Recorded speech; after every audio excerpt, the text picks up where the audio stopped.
Welcome to MPUNGWE-PUNGWE YouTube channel. Subscribe for you to enjoy more of our videos anytime we upload. Thank you very much, Chair, for allowing the people of the Zamayani to ask the former Director General of NIS.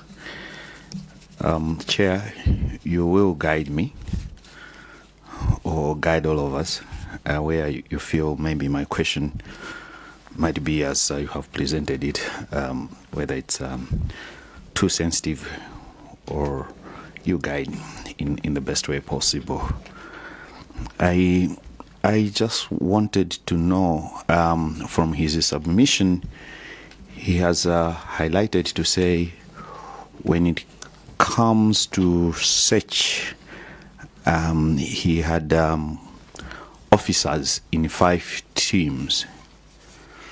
I just wanted to know how many officers were deployed to each of those teams, and if at all NIS as mandated with their work, they knew how many teams were deployed apart from the 5 that he has highlighted. I want to engage him, so I'll be requiring his answers and then I'll involve. But at any time, Chair, you may intervene if you feel my question I'm too sensitive or whatsoever. Thank you very much, Chair. Samwira.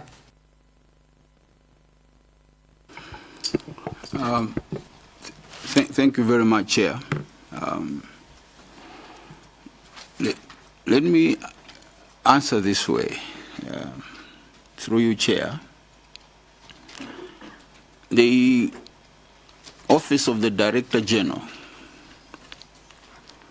is the first consumer of the intelligence product. For most of the operation, the Director General is not intimately involved in the details of operations as to the information that is being required here.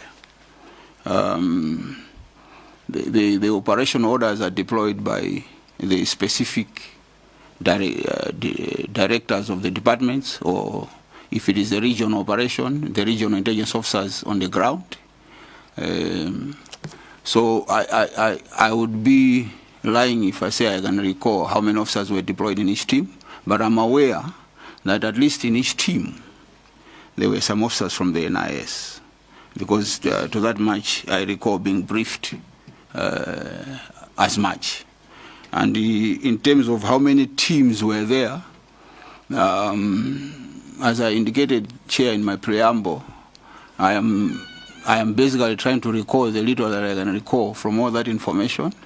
But if it is important information, it's information that is readily available in the service. But that how many teams were there, and these 5 teams, if I may recall, I think it's mostly on the first day, on the 10th, because as you may recall, the signal, it was the Leprai Tower that picked up the signal.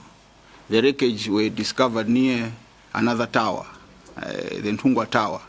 So this search was around the Leprai signal, mostly on the 10th, maybe without going too much into that. So I thought maybe if that suffices, Chair, you allow me to submit as such. Okay, thank you, Chair. I was asking those questions because what I wanted to understand is how covered were the teams with your officers. What is drawing my attention to the number of people and how the teams were set, Chair, I wanted to know if the NIS officials could actually help to find out who took the pictures and shared them on the social media, because that's one of the biggest concerns that the families had expressed. So the only source that we could do try to find that information is from your office. So I'm trying to look at how were they circulated as a team, because they are amongst a team of other officers.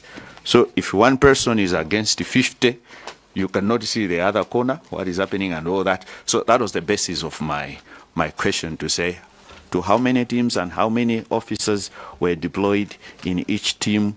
Those were supposed to be my aim. But where I wanted to draw my attention is to say, how were they observing the activities there and reported them accordingly? Because now we still want to get an answer somehow to who took the pictures and then ended up sharing them on sensitive pictures and shared them on the social media. Because I know, Chair, by whatever other witnesses, we know that even when it involves post-mortem, there were other photos which were taken, which we haven't seen in the social media, meaning there was some discipline on the other aspect.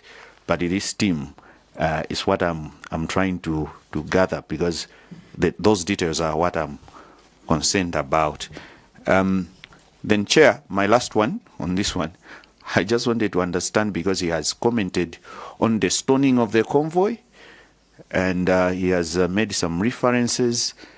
I just wanted to know, were your officers deployed in these hot spots? If you can confirm, if your officers were deployed in these hot spots, like busy trading centers, or where you are talking about that violence erupted, or did you gather that information later on by your officers, or your officers were eyewitnesses to whatever was happening there? That's my last submission, Chair, for the time being. Thank you very much. Mr. Ngwira. Thank you very much, Chair, and the member from Deza Mayani. Chair, who took the pictures? My officers were in most of the team. I should say all the teams, if there was any team, because that is normally the trade craft, the modus operandi, what you call in the military language. These photos, if you may recall, especially on the second day of the siege, a lot of people joined in. Of course, on the first day, there were people who joined, but there were not as many as... so by the time the wreckage was being discovered, there were a lot of people from different political parties, MCP, Afford, UTM, you know. Those are the ones that are pronounced in the reports that I remember. So to find out who took the pictures, information must be there within the service. Of course, hoping that the institutional memory is preserved within the service, because sometimes, you know, when our political transition, sometimes there's too many changes, you know, in our systems. But otherwise, that information is there. But if I may recall, to avoid speculation, one of the pictures, the early pictures, was from a member from the Alliance for Democracy party, you know, one of the team that was with one of the senior leaders, you know. So unfortunately, at the onset, when the wreckage had just been discovered, before the military took control, you know, of the scene, and naturally, these things had never happened in this country. So there were a lot of excitement, there were a lot of people broken, and people react in different ways. So basically, it's an unfortunate event, but that's what I say for now. But I think the service may be able to help. And then on the stoning of the convoy, yes, not without revealing much in terms of how we deploy. That is also another challenge. But basically, the information that I'm sharing here is what was gathered by the officers on the ground. So both on the day that the body was being taken to Nsheu, and both on the day of the burial. So we deploy together the police, the military, and ourselves if it's a joint operations. So maybe that is all I can say. Thank you, Chair. Deitza Kasena. Thank you so much. Thank you so much, Chair. Once again, Pastor Ngwira, good afternoon. Chair, permission to engage. Two, if not three questions only. Permission to engage the witness. I wanted to take you first from your presentation, page 1, grade number 2. I was reading it. I want you to help me understand. At around 11 a.m., thereabouts, you got a call from Kia Station, your station officer, who informed you that at the airport they had activated the Joint Aviation Operation Command Center, which had involved all key stakeholders because they couldn't trace the whereabouts of the plane that had carried the late Vice President. I want you to, what started? They only told you that they have already certificated. The moment your officer got the news that the airport couldn't, aviation operation team couldn't trace the plane carrying the late Vice President, you didn't get any information. What you're telling us is that you only got it when they had already activated the search. Is it correct? Chair, I help me to understand the question properly. Okay, Chair, let me rephrase it like this. You, according to your presentation on grade number 2, you were informed the formation of joint activation team.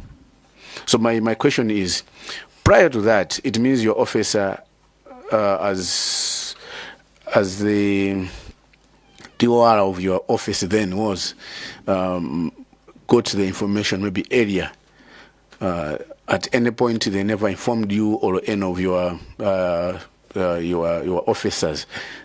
You only got the information that they have already activated the search, they've already formed a team. That's my question.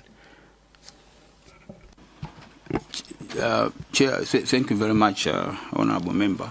I think maybe just to understand from the point of view of, because what our officers do at the airport is what we call travel control. And basically to make sure that the systems at the airport are working, to assist those agencies that have a hands-on, responsibility. Now, the reporting, the command structure, because this officer normally does not report to me, and I don't know, probably he did well to report to me, because by this time I had not been informed by any the particular department that he reports to or the region on the ground. But also suffice to say, as I get it earlier on, the Director General's office is a consumer of processed intelligence. You don't go to the Director General without having something concrete.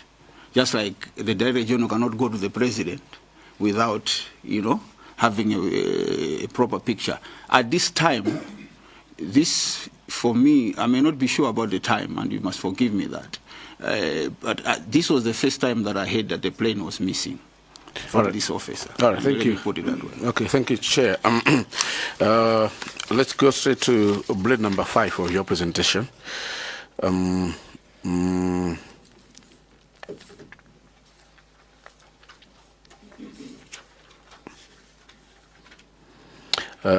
The time you were at the waiting lounge, now in blade number 5, you're saying you had directed your team in Northern Legion to immediately head to Chikangawa to undertake the search and recovery operations.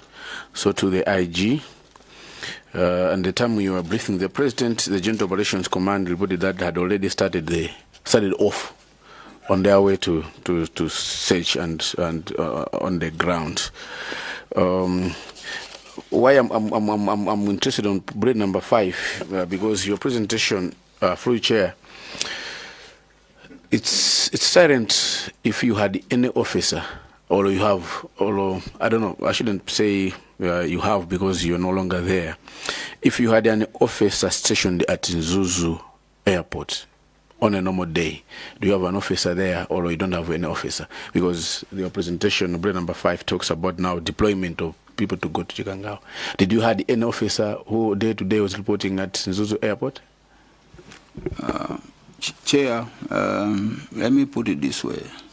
Mzuzu Airport, if it is working, it is now. So normally Mzuzu would work if maybe a VIP is coming or something is coming, you know. But in terms of on paper, in the structure, the NIS is supposed to have officers at Karonga Airport, Mzuzu Airport, at all, even the aerodromes. But most of them are not functional. So that time, the officers were not permanently stationed there. Maybe this is how I can respond.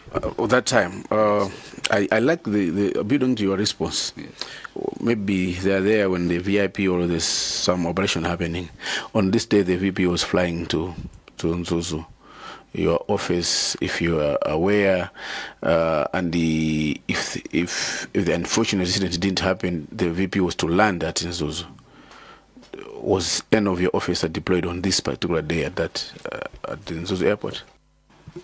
Chair, I think as I had earlier indicated, they may have been deployed, but that is the, how do I put it? That is the operational command of the regional intelligence officer, where he doesn't have to inform the DG where he has deployed. But normally, they should have been deployed. Even at the funeral of Honorable Kasambara, because, you know, it was a state funeral. They may have been deployed. And they never, I understand the office receive hundreds of reports every day. You don't remember receiving any report if there was any officer who was at Nzuzu Airport and whatever events were happening there on this day? So, Chair, in Mzuzu, only the regional intelligence officer is mandated to report to the DG. So they may have reported to the regional intelligence officer something, but if my memory serves me right, before I heard from the station officer in Kia, because remember what they were expecting, if it has failed to land in Mzuzu, it is supposed to return in Lilongwe. So when it didn't return, that's when they activated the Joint Operation Command Center. I remember correct, I think it was in the boardroom of ADL at Kia there. You know. Other than before then, I had not received any report from any officer from Zuzu. Okay, let's go quickly, Chair. Bullets, I'll combine the question on the search and recovery, bullet number 7 and 8, where you're saying you deployed a team. I want you to confirm that NIS participated in the search. Yes, NIS participated in the search. Chair, I wanted to take you, maybe before that, if I read and hear you very well, you are saying most of the issues said it's what others came here and already said, like Joshua Valera and others. It means you were following the proceedings and you're able to know what others say, is it? Yes. The ones that I mentioned, I followed. Chair, I want to take you to presentation submitted by the General Dr. Paul Valentino Pili, page 5.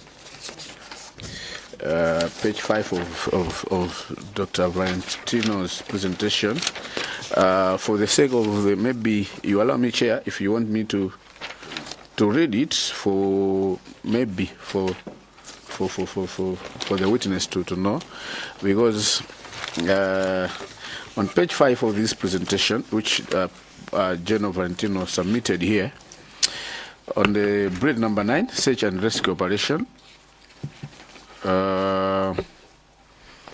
it's talking about the teams which participated in the search.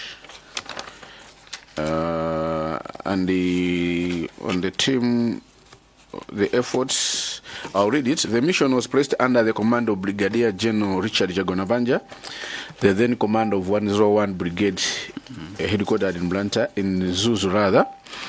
The search effort comprised personnel drawn from the Malawi Air Force, 3rd Battalion of the Malawi Rifles, 3MR, and the troops already deployed in Chikangawa Forest Reserve under Operation Tetezankarango, the Malawi Police Services, and other emergency responders also joined the operation.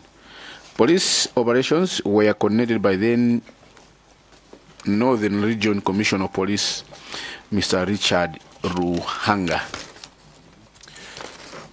It's silent about your team, about NIS or regional office of NIS if participated. Do you have any comment on that? Although that's how it's supposed to be, that they're not supposed to mention NIS? Chair, that is exactly that, Chair. So that is why, maybe let me put it this way. You find even a lot of police operations where they have even arrested people. They will never mention NIS. But you find that the intelligence has come from NIS. But even in deploying, NIS is not supposed to announce or even, because sometimes NIS looks at how those who are doing the operations are conducting themselves. So everybody is a target of NIS operations. So you don't announce that we are here. I mean, Chair, maybe that's how I can put it. On the team which this is Rasta Chair, the teams we deployed, at what time did they stop the search or participating in the search? I would be lying if I say I recall the time or that I was briefed exactly what time they stopped. Because there are conflicting reports. Police and others, they say the code of the search on the 10th, and the Army Commander, in his submission, page 6, he told this community that at some point he got a call in the evening from Mr. Sean Kampondeni asking about if the report that they had ordered the search to be discontinued was true. And he answered it was not true, as the soldiers were not given such orders. According to the Army Commander, the search continued throughout the night. So you had 5 teams. Did you get any report at any point, even in your report, if you participated throughout the night with soldiers, or the search was indeed called off? Chair, that's all. Chair, let me put it this way. I remember being part of that, a bit of that conversation, because even some of us were a bit alarmed that the search had been called off. So the commander, even to myself, indicated, because I also asked, he said, no, the military have not stopped. And for the police, we were told that because they were not prepared, and understandably, even in other jurisdictions, when it goes to certain terrains, it is usually the military that are equipped to go in certain terrains to do the search and operations. So, yes, that is something that I remember, because it was a few phone calls that went to and fro. Thank you, Chair.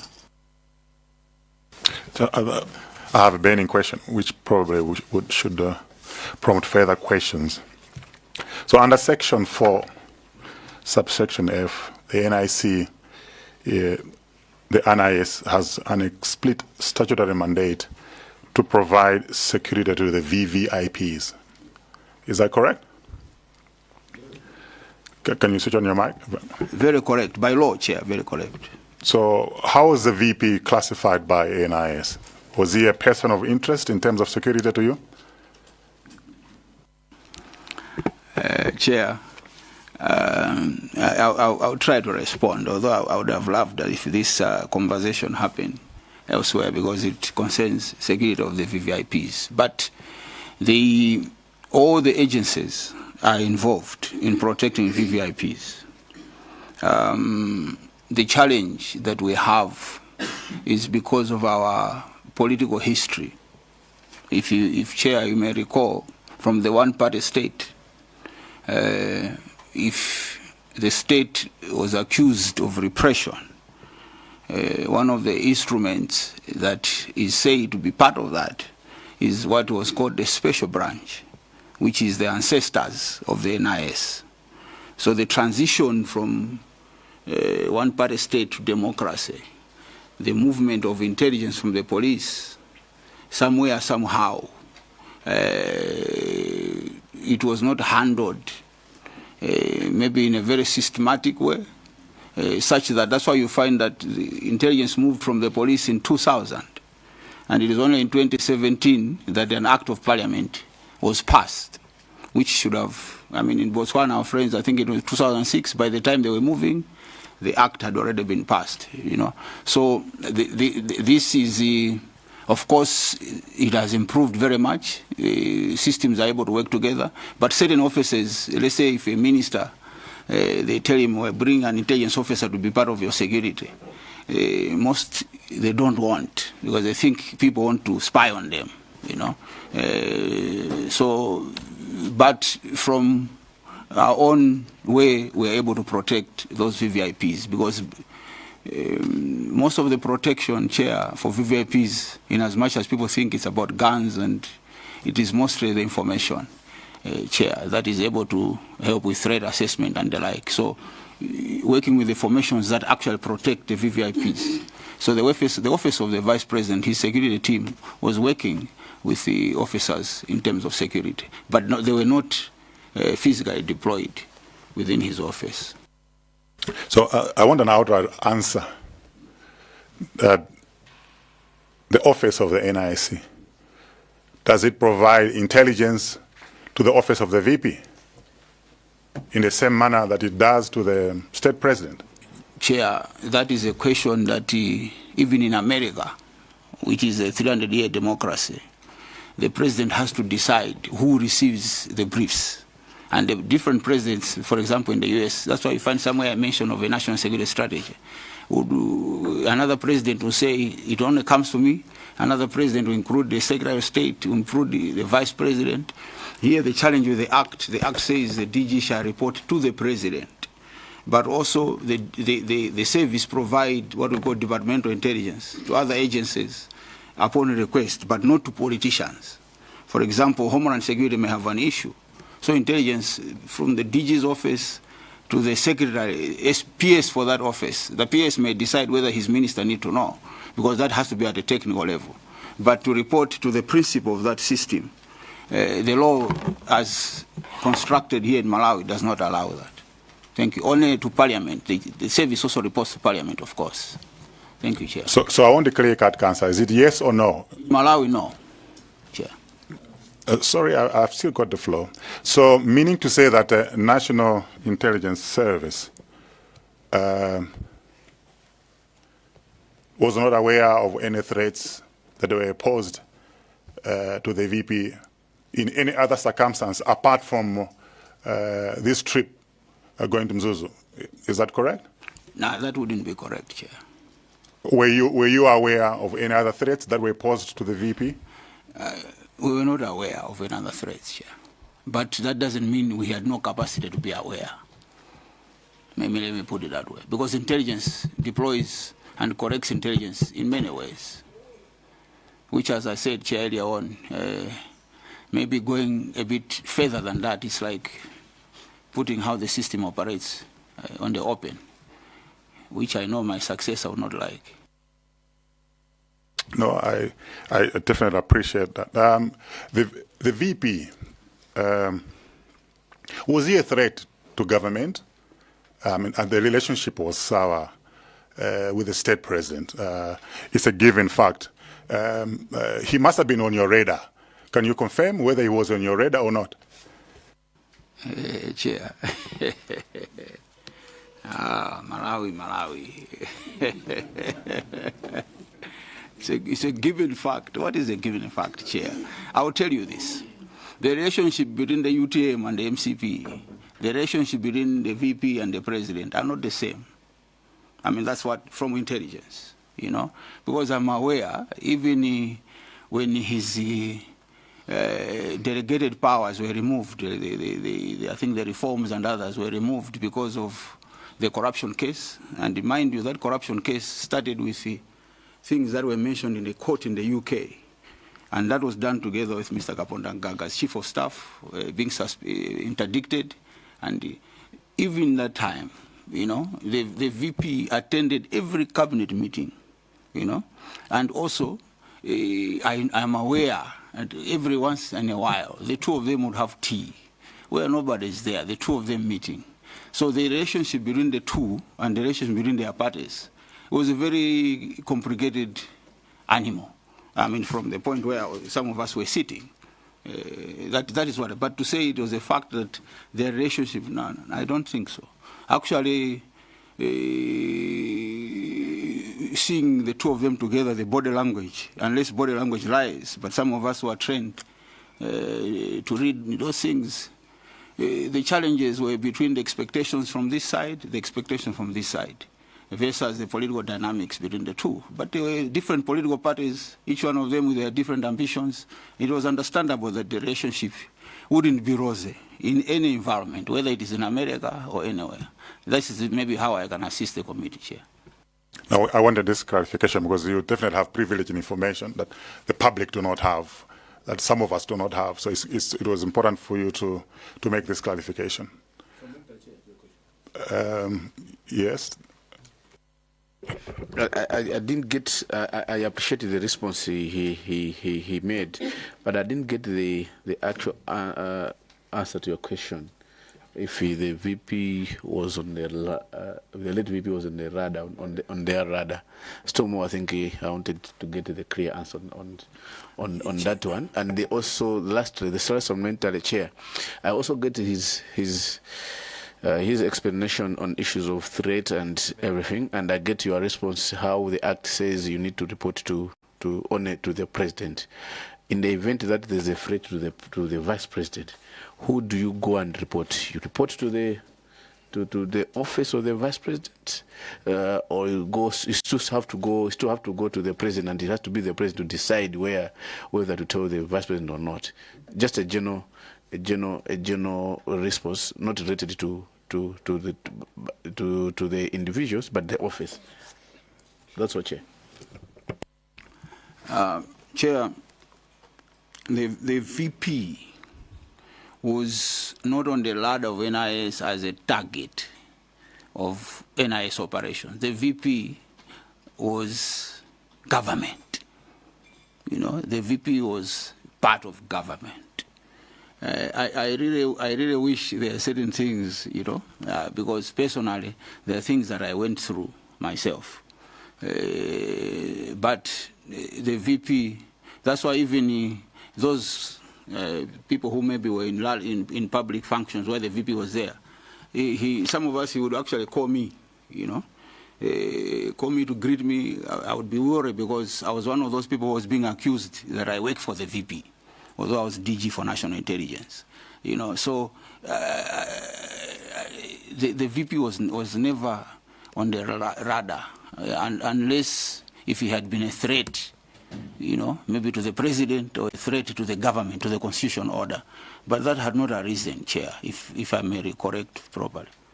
Thank you, Chair. And then maybe there's the one on if there were particular threats. Chair, the security of the president, or should I say the security of the presidency, the head is the guard commander. Because some people, when they look at the guard commander at State House, they think he's only responsible for the security for the president.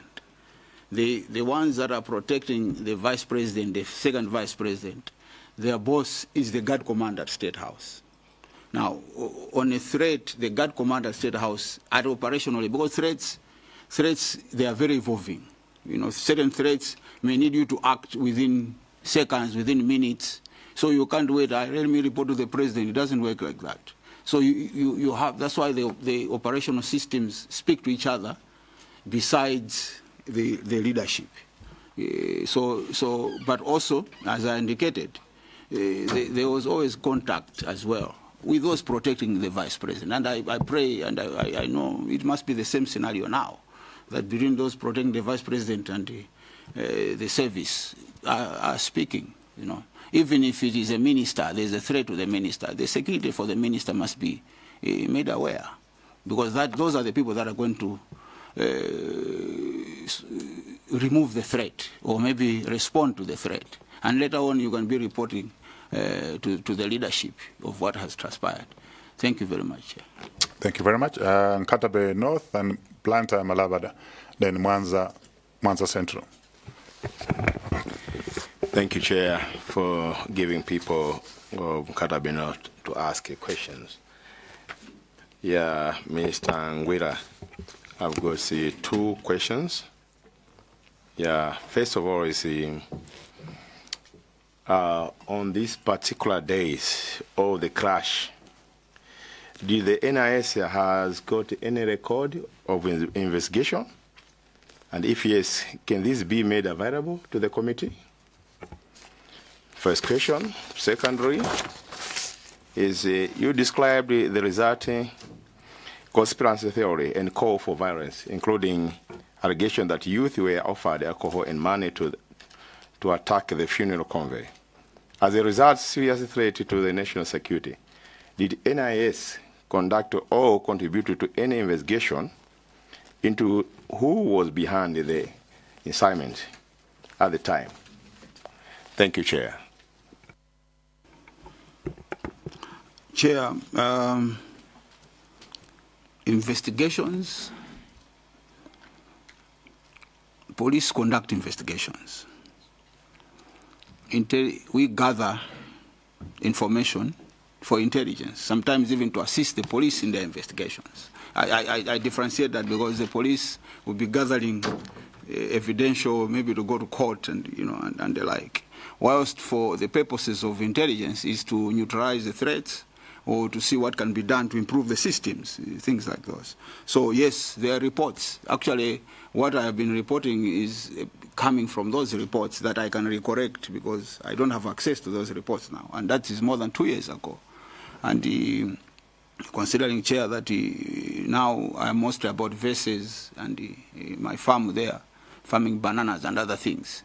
So I wouldn't want to be misplacing names and what, but I am sure in those reports some names are there. Even on the Nchew incidents, some names are there. And if maybe I was very, very certain about how the committee or this nation can protect me, some of these names I may recorrect, but knowing where we live and where I was born, I've been in the service from 1997. The safest way, Chair, just to respond to Nkatabe North, if the committee wants access to these reports and praying that the service will cooperate properly, they are available there. They should be able to avail them to you. That is because some of them is basically by way of memos going to the president. Some of them are field reports coming to the departments that prepare those memos. So the DG, because he's the one who has a mandate to decide what may be a risk to national security, me, I'm outside. I can only give advice here and there. Thank you very much, Chair. Thank you. Let me just follow up on the conspiracy theory, because you mentioned in your report there was a conspiracy theory. And it started at the scene when Mr. Valera returned to join the group. That's what you're writing. One of the political leaders of Afford shouted, "This government wanted to kill my father. And now they have killed Chilima." You're saying this ignited cries by some women from his party, some from UTM, that the MCP had killed the late vice president. And you're saying this was the root cause of the conspiracy theories. Would you be able to recall or tell the committee the name of this leader of Afford? Because there is evidence there that we would like to pursue and get to the bottom of the matter. Chair, for now I'm just a villager, Chair, and I beg your indulgence. As I said, all this intelligence is there, They should be able to give you, Chair. But also, when you look at certain public pronouncements, and then you find out who was there, on that time, you are able to deduce, Chair, on the who made these things, But I maybe to say it was a root cause, it's an overstatement. Maybe if I put it that way, maybe it's wrong. But it was the start. It was the start, not the root cause. Because even at the SIWA, the day the SIWA was declared, sorry for me to say this, there were members of certain political parties, including the ruling party. You know, when they came, you know, normally when you come at the SIWA, I correct this now because the way it was reported, you come to the SIWA, then you go and sit down, just like everybody. But it was like an operation. You have 8 or 10 top leadership talking to so many people, you know. And I think some of the leaders, maybe of UTM, may correct some people talking to them by way of ways condoling, but also raising certain questions. And you know, normally officers will make sure that they are in earshot of certain things. So from the SIWA, it was very apparent, and even leadership was warned that this funeral is going to be a very problematic funeral, because you could tell then there's a trend that it has been, there has been a decision somewhere that it was going to be used for politicking. Sorry for me to say that, Chair. As blanket as it is, Chair, and hoping that by the grace of God, I am still safe. Yeah, no, I understand, but this is a serious allegation, and you have said you want to help this committee to find answers.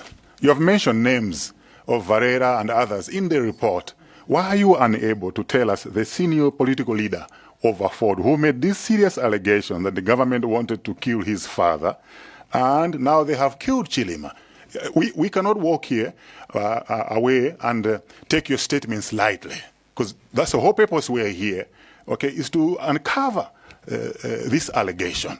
Now, you are a former Director General of NIS. You are willing to walk away here without disclosing to this committee, and you're referring us to the office when we have not been assured that there have been any reports that were submitted to that office. You are here, we are together, the public is listening, okay? We don't want people to speculate and wait for us to read reports. We want to hear it from the horse's mouth, because you are the one that has written this report.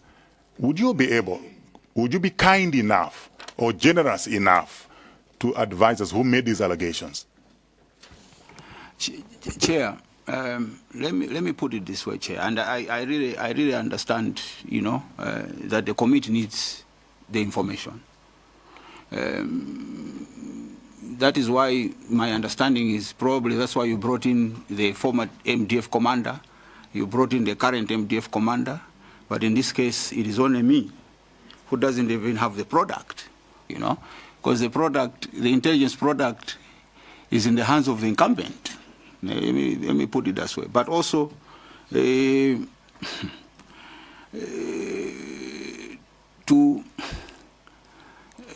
have used the word generosity, Chair. Generosity must be measured, you know. And when I leave this place, I get into my car, go home. It is me. I am alone.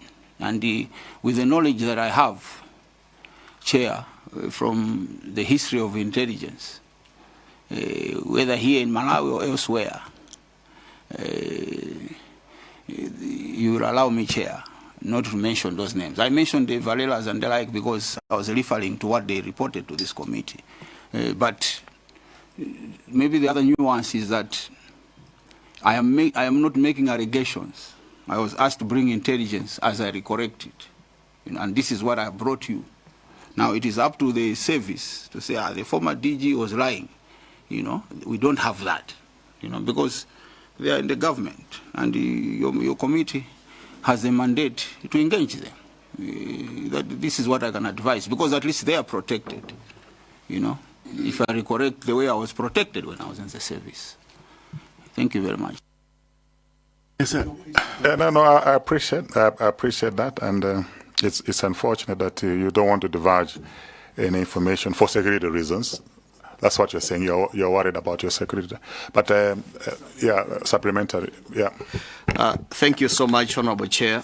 I had similar question. The question you asked the former DG, I had the similar question. Now, to be honest, Honorable Chair, we are all Malawians. We are here because of what you said in 9 and 10.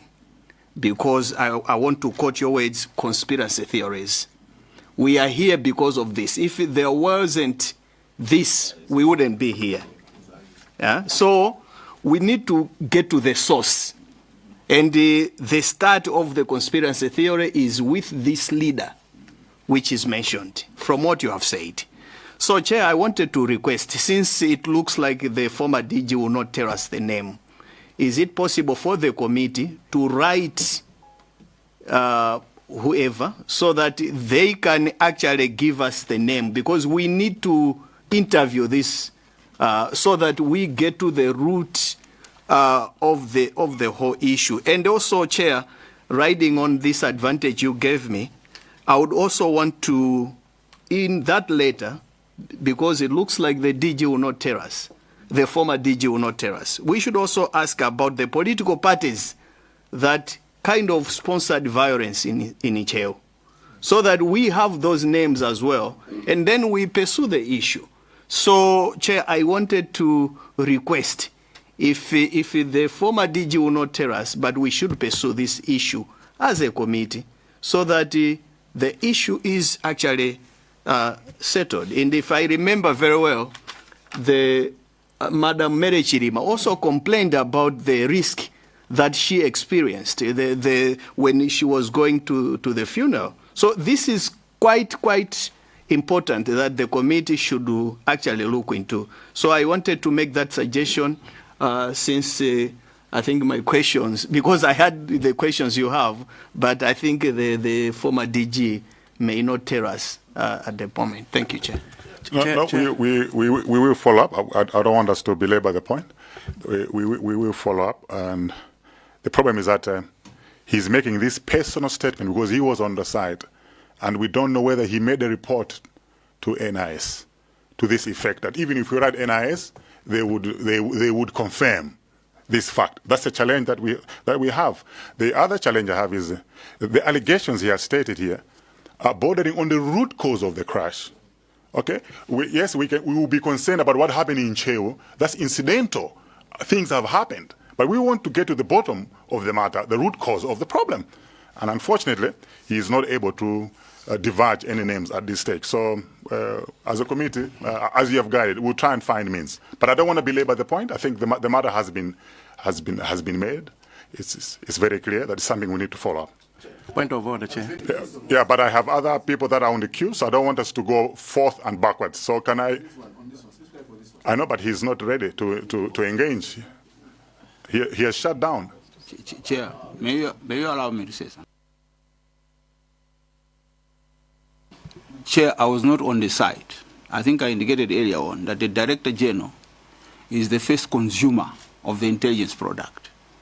Whatever I have reported here is what I have consumed as intelligence, and that I'm sharing with you. That is why I was saying that this is not something that, I just came, sat down and say what, no. It's what I try to recorrect from the intelligence product that I consumed. If they sound like allegations, Chair, it's unfortunate.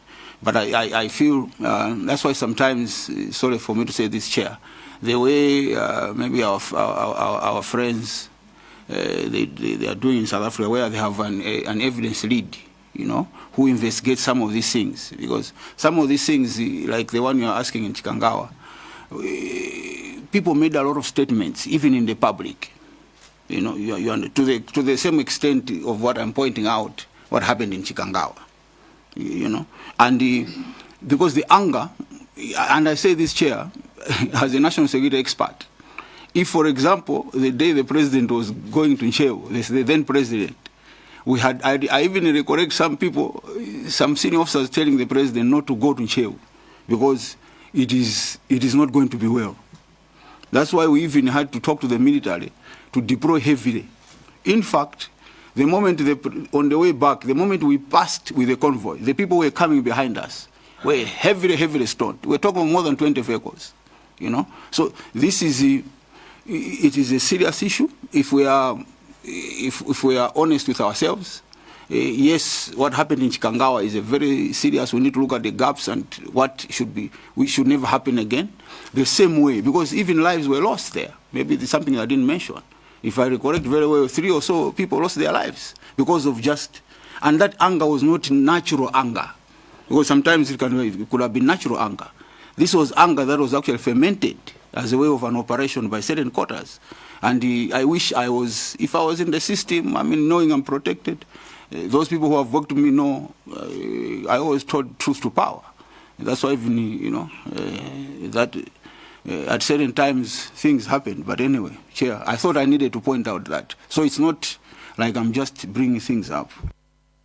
No, thank you very much. Blantyre Malabada, Mwanza Central, and then Kasungu North.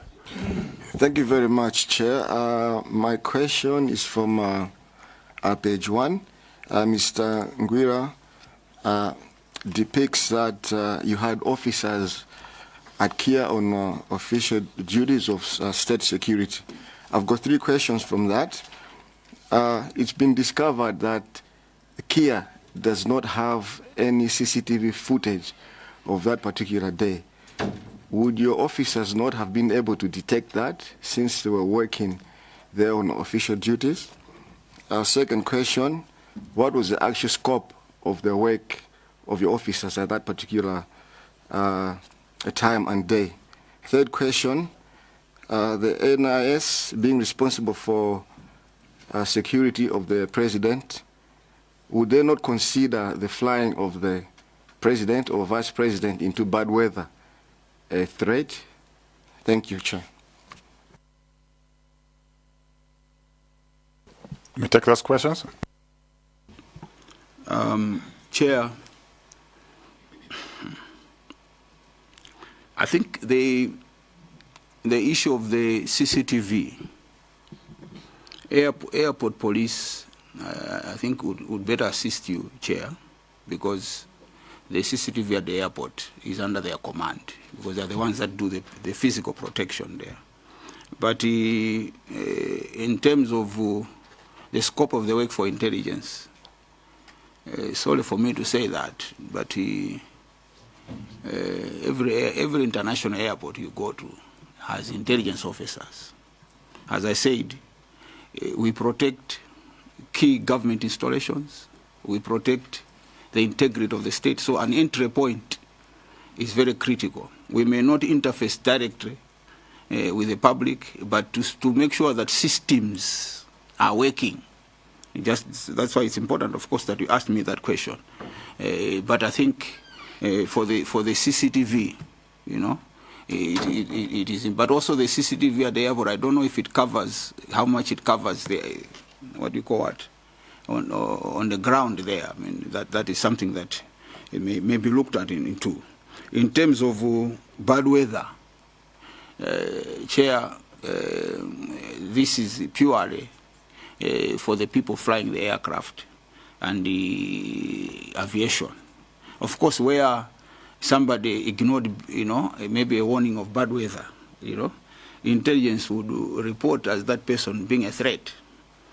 But for us to be telling the pilot there's bad weather, you can't fly, that kind of mandate the NIS does not have, you know. But that is purely between the pilot and the people that advise the pilot on when it is safe to fly or not. That's why all of us, when we fly there, we'll be suffering the turbulence in the air together there. Thank you very much, Chair. Thank you, Chair. Mwanza Central, and then there's Kasungu North. Then we come to Zomba Tondwe. Thank you very much, Chair. Let me start by asking the former NIS DG again if the Vice President was classified as VVIP, because that question was not answered.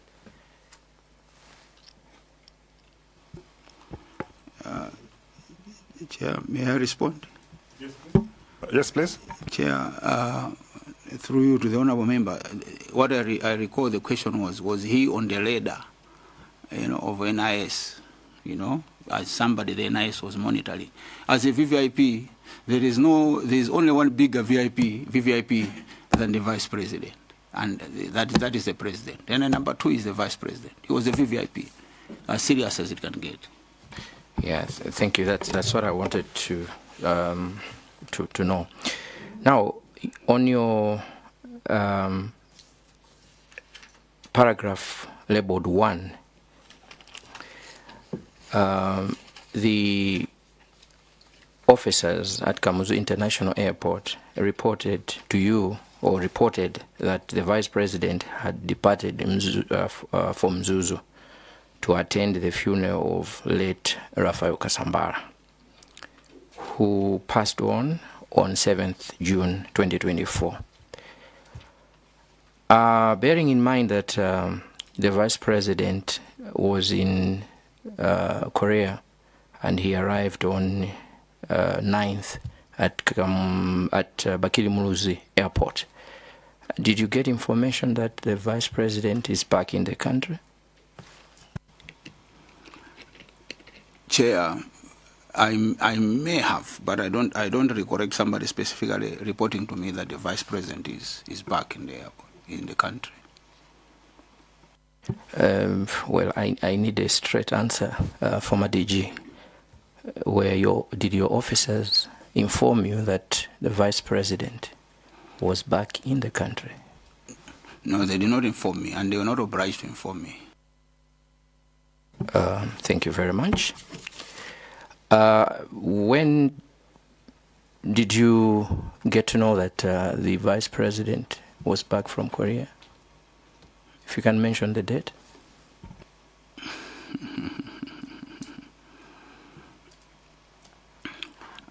On the 10th.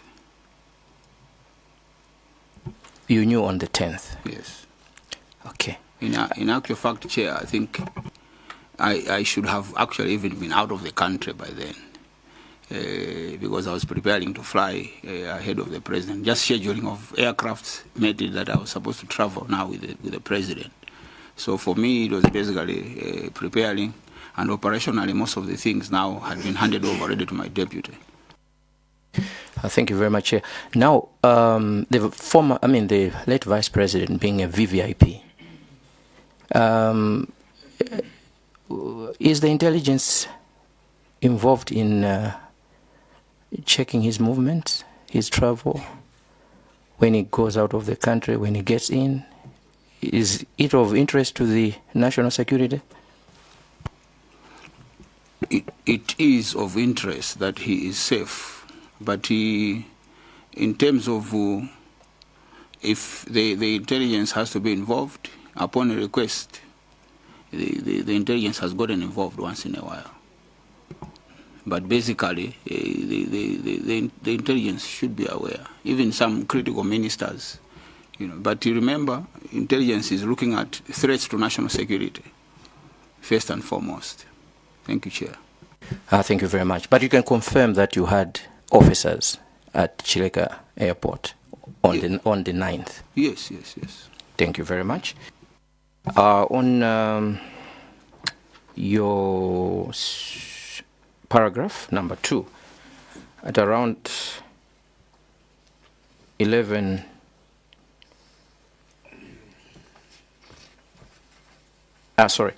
paragraph number 3, immediately I called the then Secretary to the President and Cabinet, Ms. Colleen Zamba, to map the way forward. She advised that we immediately head to Kamuzu Palace to brief the President. Upon reaching the palace, I found her in the waiting lounge with the then Inspector General of Police, Mrs. Merin Yolam, and the then Commander of Malawi Defense Force, General Dr. Valentino Piri. On that day, the President had a press briefing. And during that press briefing, he told Malawians that he had instructed the commander of the MDF to update him every 4 hours. Was this the meeting that he gave that direction? I don't think so. I don't recall. But remember, before we went in as a group, the commander had been with the president, and the commander and the president, just like the president and me, would talk even after that.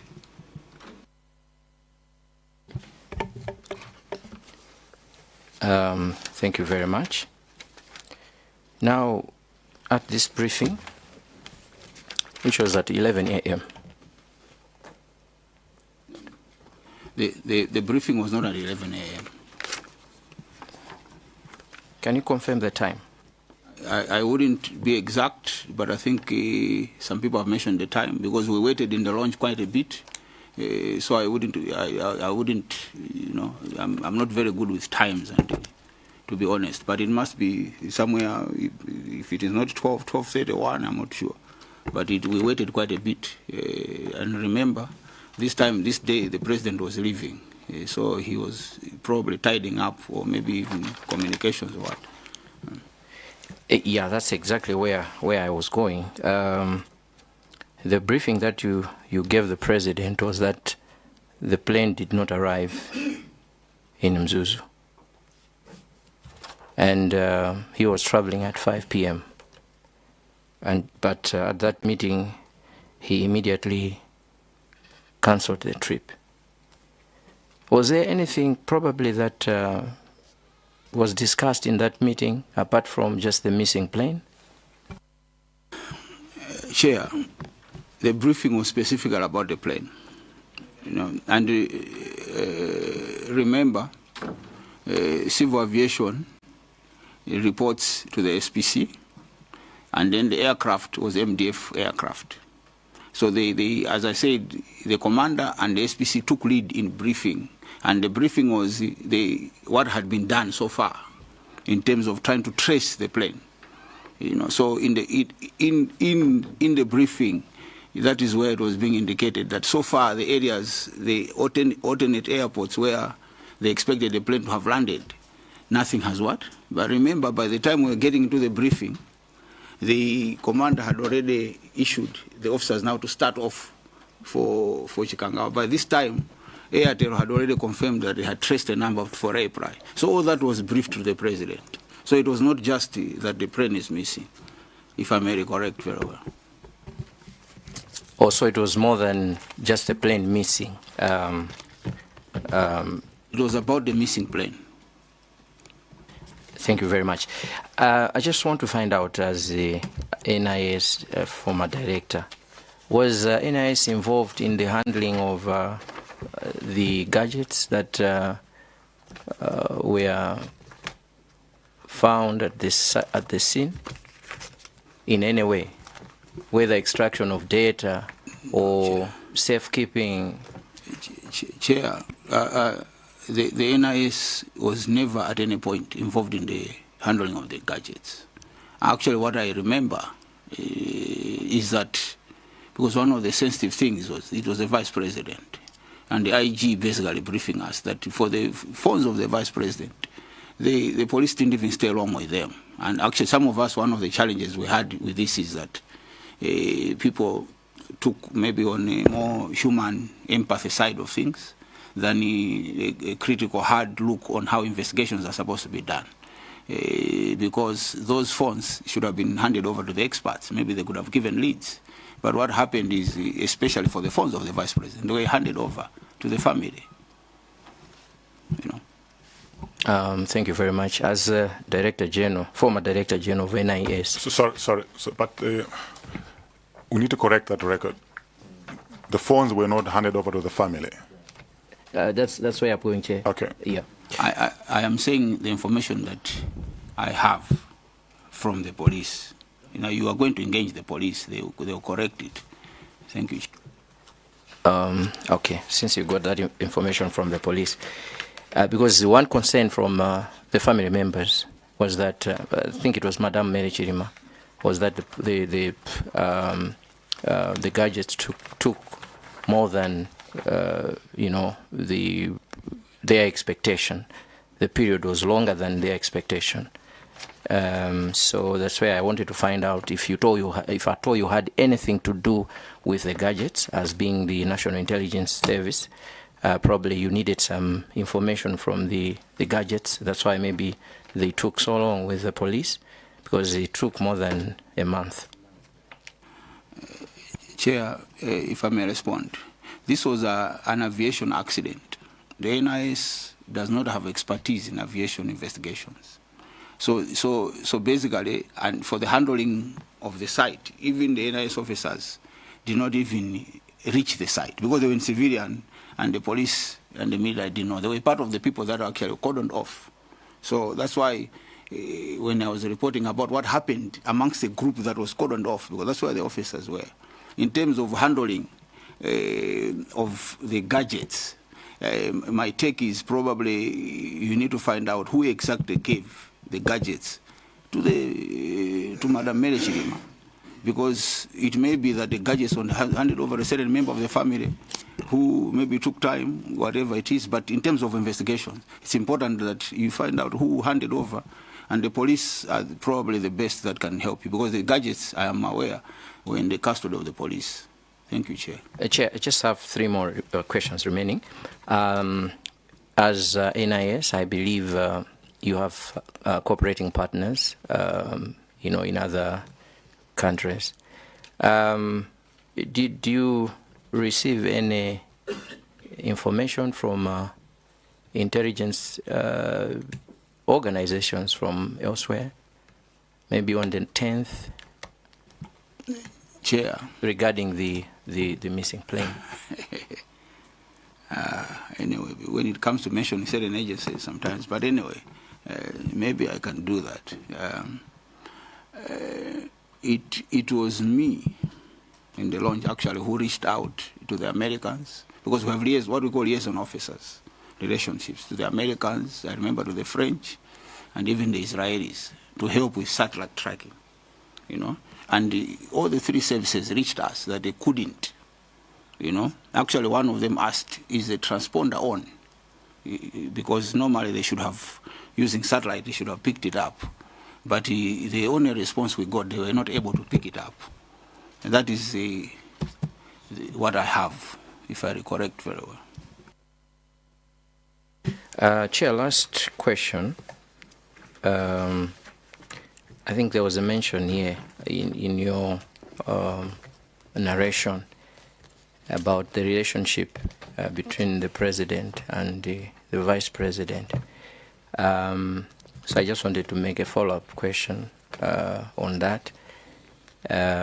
Were you aware of any agreement that was signed between the president and the vice president, or rather the 2 political institutions? Because you mentioned UTM, you mentioned MCP, you mentioned Afford, and you said the president and the vice president had a very good relationship. They could, have a cup of tea together. It means you have a lot of information. Were you aware of an agreement between these 2? Chair, let me put it this way. I was aware that there was an agreement between political parties, which I think is public knowledge, but I was also aware that there was an agreement between the 2 people, which only the 2 people and 1 witness, I think a gentleman called Pastor Tom, who I happen to know, who, as per your, the late vice president had mentioned himself in one of the press briefings. So I was aware, but it is politics. So I'm not a politician. And in politics, I know we say this, we say that. It's a Game of Thrones. So this is all I can say. But to say that I am private with this or that, what I am saying, what I was reporting is what I interfaced when we were in office. Thank you, Chair. So we can confirm that you may be not private to other information that may have been in their space, apart from what you have just said.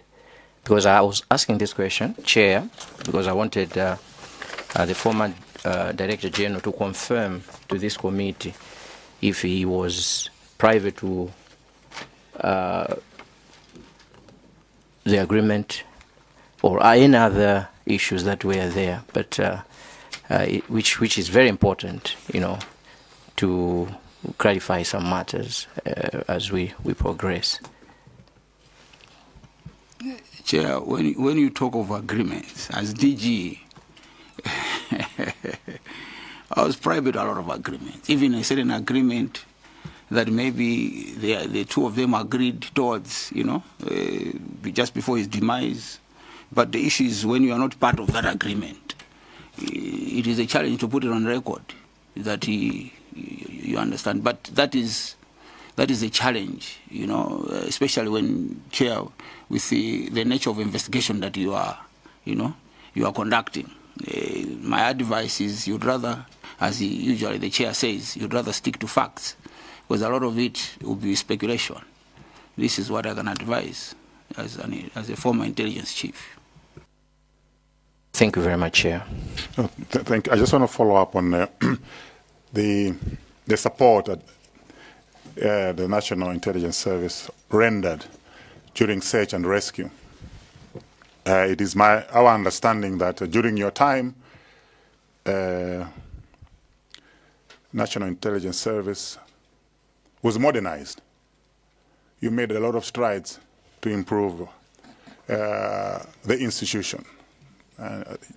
You did a tremendous job.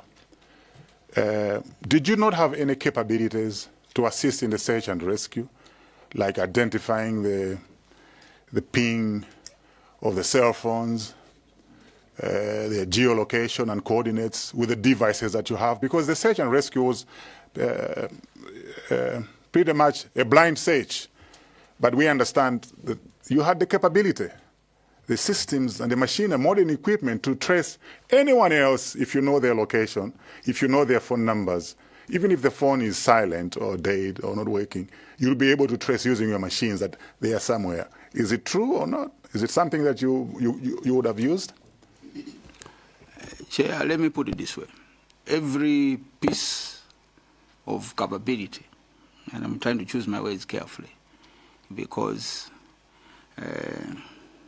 it is like your marriage has ended with a woman, then you want to address the woman, in public. But every capability was deployed on the part of NIS. That's why I'm even telling you that we reached out even to services with even more, technically capable, systems. But all systems have limitations, especially when the gadgets on the ground are in a certain state. So every capability, meaning that our technical division also. So I was just saying the team from headquarters, I didn't want to get too much into nitty-gritties because already the challenges or the capabilities that we have is out there in the public, but we deployed, and you are right, Chair, we made quite, a stride to improve the systems. Yes. So it was an unfortunate, but maybe also, Chair, let me assist this way.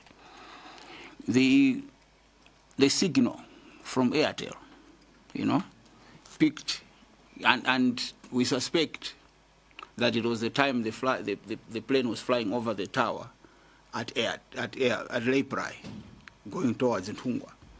Now that's why you find that on the 10th, most of the search was around the tower at Leiprai. And those of you who are familiar with Chikangawa, it's quite a bit of a distance between the two towers.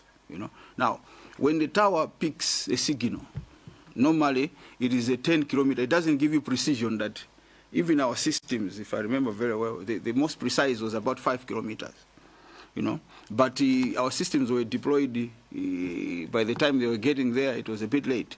Now, 10-kilometer radius, those of you who are familiar with around Leiprai there, is different from the Ntungwa area, So there it is a bit more forested. That's why when I speak of the 5 teams, actually there was a team that went closer to the tarmac road that goes to Mzimba, the new one, from Leiprai there, and walking on foot. And there, there are even information, there was information that they met people, which was corroborating some of the things that was being mentioned here, that about a plane that was coming down and then it went up again, So the main challenge, besides the capabilities, was that, for me, it was the first time that we had this type of an accident. And I speak a bit about that.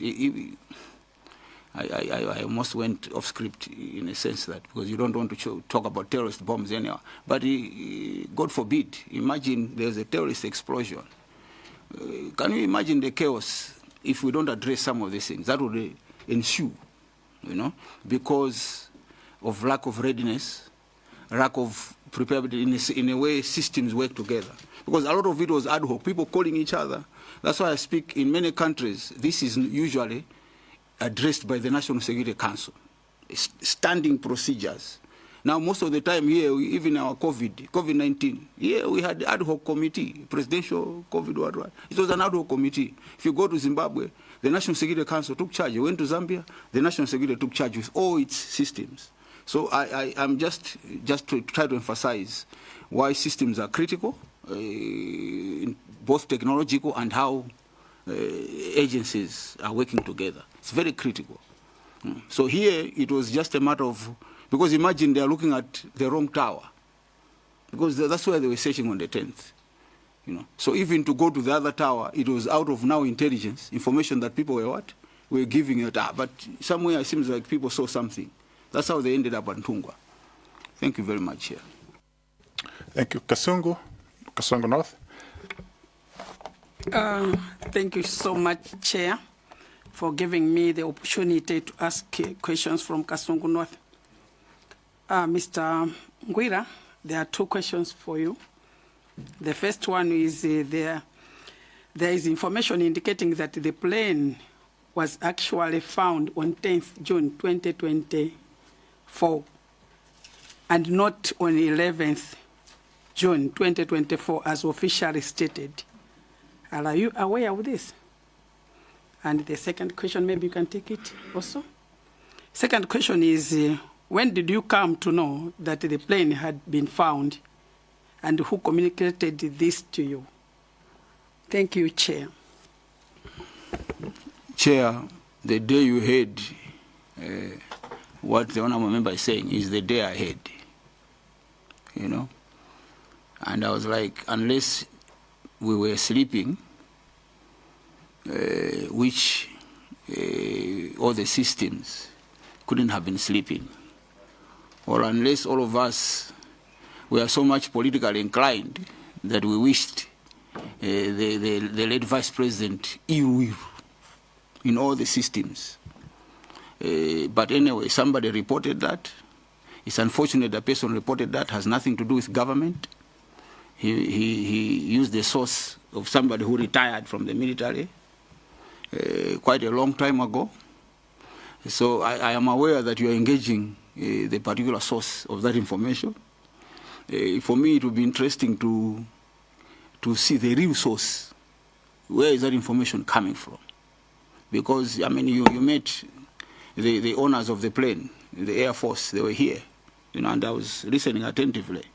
And to assume that all those ones were part of a certain conspiracy is a very serious challenge.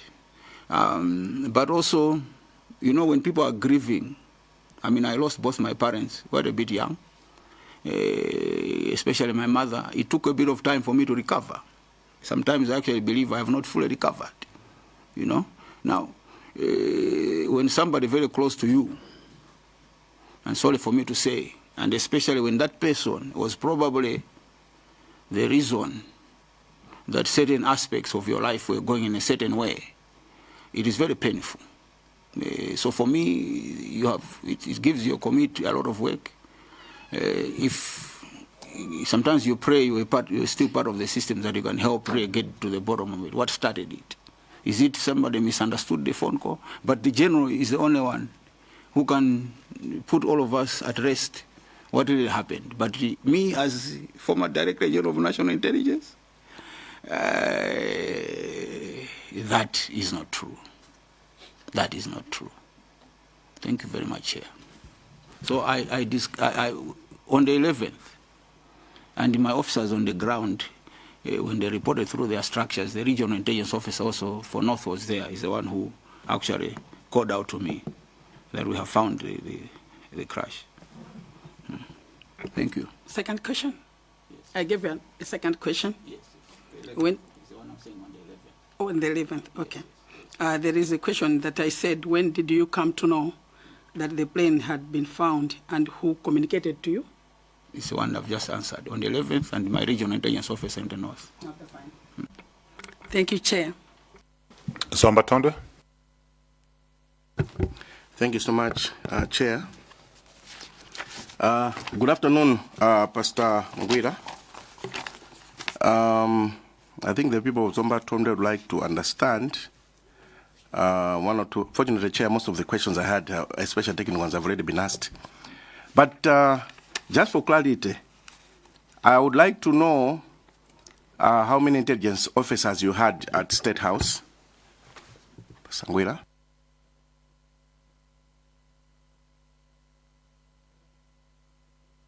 Chair, permission to engage the witness directly? Yes, you proceed. Yeah. So if you may respond, we'll be going like that. Thank you. Chair, the challenge with that question, Chair, it may give an indication of how many intelligence officers are there at State House now. You know, that's a challenge that I have. Other than that, it wouldn't be a problem. But we had, for the first time, we had a lot more officers. Remember, Chair, no, not remember, but be informed that this time we had just finished a functional review that was approved in 2022. Because before then, people would just decide to chase our officers from State House because of historical reasons. And remember, in the time of President Kamuzu Banda, it was the special branch, the intelligence within the police that were protecting the president. The guard commander, everybody were. These camouflage that you see today, it started at the time of President Muruzi. You know? So, but people have, different countries have different systems. But in most countries that we benchmarked, because we had to benchmark, go around a number of countries in the region and elsewhere, see how they are doing it. We decided to settle that because of where we are today, all the systems must work together. So there is a structure on paper in the system, in the establishment warrant of the NIS, of how many officers are supposed to be at State House, as established by that structure. So we deployed, we had not even deployed a third according to that structure. So we had quite a number at State House. Thank you very much. Chair. Yeah, but before you go, I've just noted one interesting observation, and it's a very good tactic you're using, is that when we pose your question, you're laughing. Chair, it's not a tactic, Chair. No, it's a very good tactic. It is just joy, Chair. Yeah, but I just want to underscore the seriousness of this question that we are posing. So when you laugh, it is like the question we're posing to you is useless. You know, maybe... Chair, you would want me to be angry?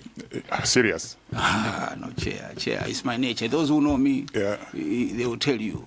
There's nobody who is... Nobody. I am very serious about national security. Thank you. But I shouldn't play theater here, Chair. Thank you, Chair. Okay. Out of... I know, Chair, our privileges section under Section 21 of the Parliament allows officers like the DG to give information to committees like ours, unless, of course, if they have statutory certificates authorizing them to hide such information, especially in cases where that information would harm the country. Maybe out of interest, because it's mentioned a lot of times, through you, Chair, do you have such a certificate, Bwana Ngwira, or you don't have? Chair, I didn't understand. Certificate of what, Chair? I would want to respond properly, Chair. Okay, normally, when you're responding in your former capacity, you're not responding in your personalized capacity. Now, because this is a national duty, it's a national call, we are working on behalf of Malawians. Where there are sensitive matters, of course, like those that have that would do harm to our country, with reference to security, you may not be liable to disclose. But in such cases, you're supposed to get a statutory certificate authorizing you not to disclose. Otherwise, when a committee like ours calls you, you are supposed to give us information. That's my understanding, Chair. And I'm asking him, is in possession of that certificate? Because if he's not, then he's supposed to be answering our questions. unless he produces the same as its defense. I submit, Chair. I just would like to know if he has. Chair, may I respond? Yes, Mr. Ngwira. Chair, I am not a lawyer, but I have the grace that I know quite a bit of law from my academic qualifications, but also this document, the NIS Act, I was there from the time we were drafting it to the time it was passed in Parliament. The interface between the NIS and Parliament is prescribed in the Act. It is through the Defense and Security Committee of Parliament. It's one of the reasons why we insisted that the mandate of the Defense and Security Committee of Parliament must not be like other committees. That's why there you find it's 2.5 years. Actually, we wanted it must be a 5-year mandate, because you don't 1 year you share sensitive things to these ones, and they go 1 year, and you know how sometimes politics, like in other fields, where people sometimes are irresponsible. So, in terms of the DG or the minister, it doesn't mention of any certificate, may decide, you know, that if this is a threat to national security, he may not review. I know you speak about privileges of Parliament.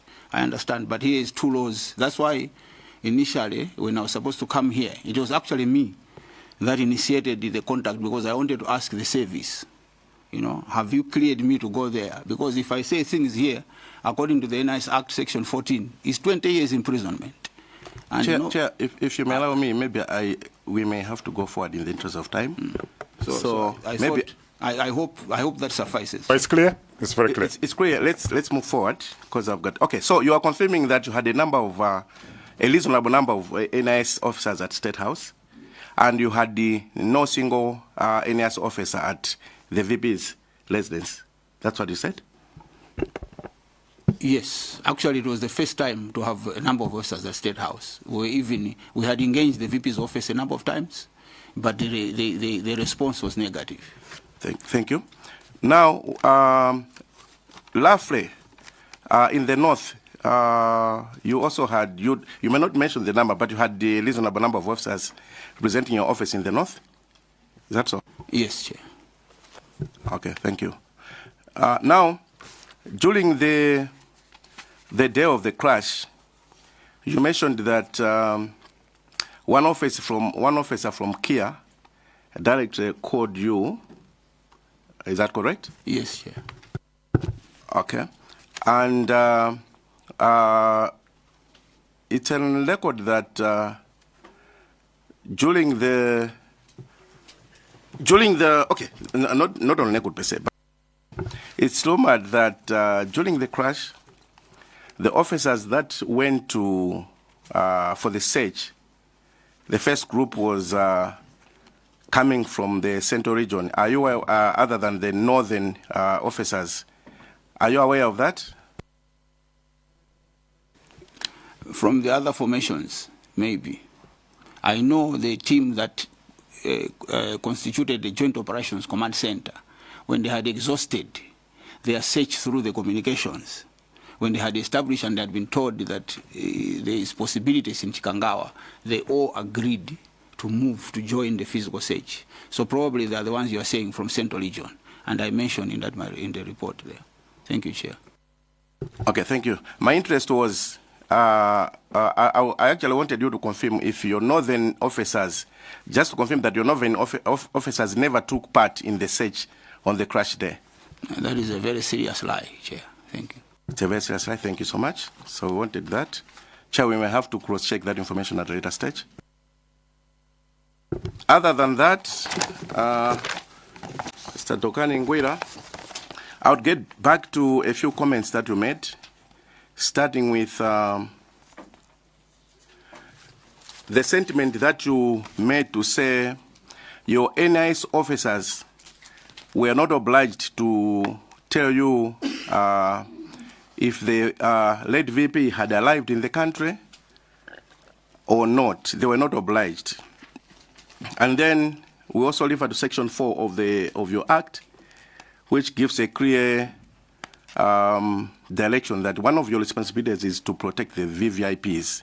I wanted to understand, why did you say they were not obliged and yet he's the number 2 VVIP in the country? Chair, I said they were not obliged to report to me directly from Kia there, but the system, because the NIS is not me. You know, I am at the top of the NIS. Operationally, there are systems. So there can be an operation in Palombe, which I may not be aware of, but the NIS is conducting that operation, and if that operation is successful, they decide, do we report this? When they report to the regional intelligence officer, it's the regional intelligence officer who says, okay, I will report to the DG. So there are levels of reporting. It's not like I'm saying they were not obliged to tell me. They were not obliged to report to me directly. There's a chain of command. That's what I was trying to say. So to them, when they discharge their operations, the VP was seen through properly, that's fine. You know, they have done their job. Thank you, Chair. Okay, Chair, I'm asking that question because, as you may recall, there have been a lot of, I would say, maybe let me not use laissez-faire, but if the NAS had known, I think a lot of decisions that involved the President and a few other high-ranking officers should have been cleared, because a lot of, I'm mentioning that, Pastor Gila, because a lot of interested or rather high-ranking officers have mentioned indicating like they didn't know, including the President. And we, personally, I was asking myself, why should the President not know of his or not know the arrival of his Vice President? And in my thinking, again, I expected you to be one of the responsible officers to alert the President, because this is the number 2 citizen. In terms of ranking, he's the number 2. But anyway, let's move forward. Chair, I think a number of insinuations have been made, so I don't know how we move forward. No, you can correct them. I need, because as you always say, your house is a house of records, Chair. The Vice President reports to the President. Maybe that's the first I must correct. And the Vice President traveling, coming in when he was supposed to report to the President, this is how I traveled, that does not threaten national security. Because we need to understand here, the intelligence business is for national security. When there is a threat to national security, people assume that we must report on everything. That's why in the past, people have assumed that, you know, you are reporting on us when you have not reported even on them, you know, because it's not part of your mandate. It's national security. What is a threat to national security? I thought I needed to correct that, Chair. Thank you. And okay, let's move to another point for clarity as well.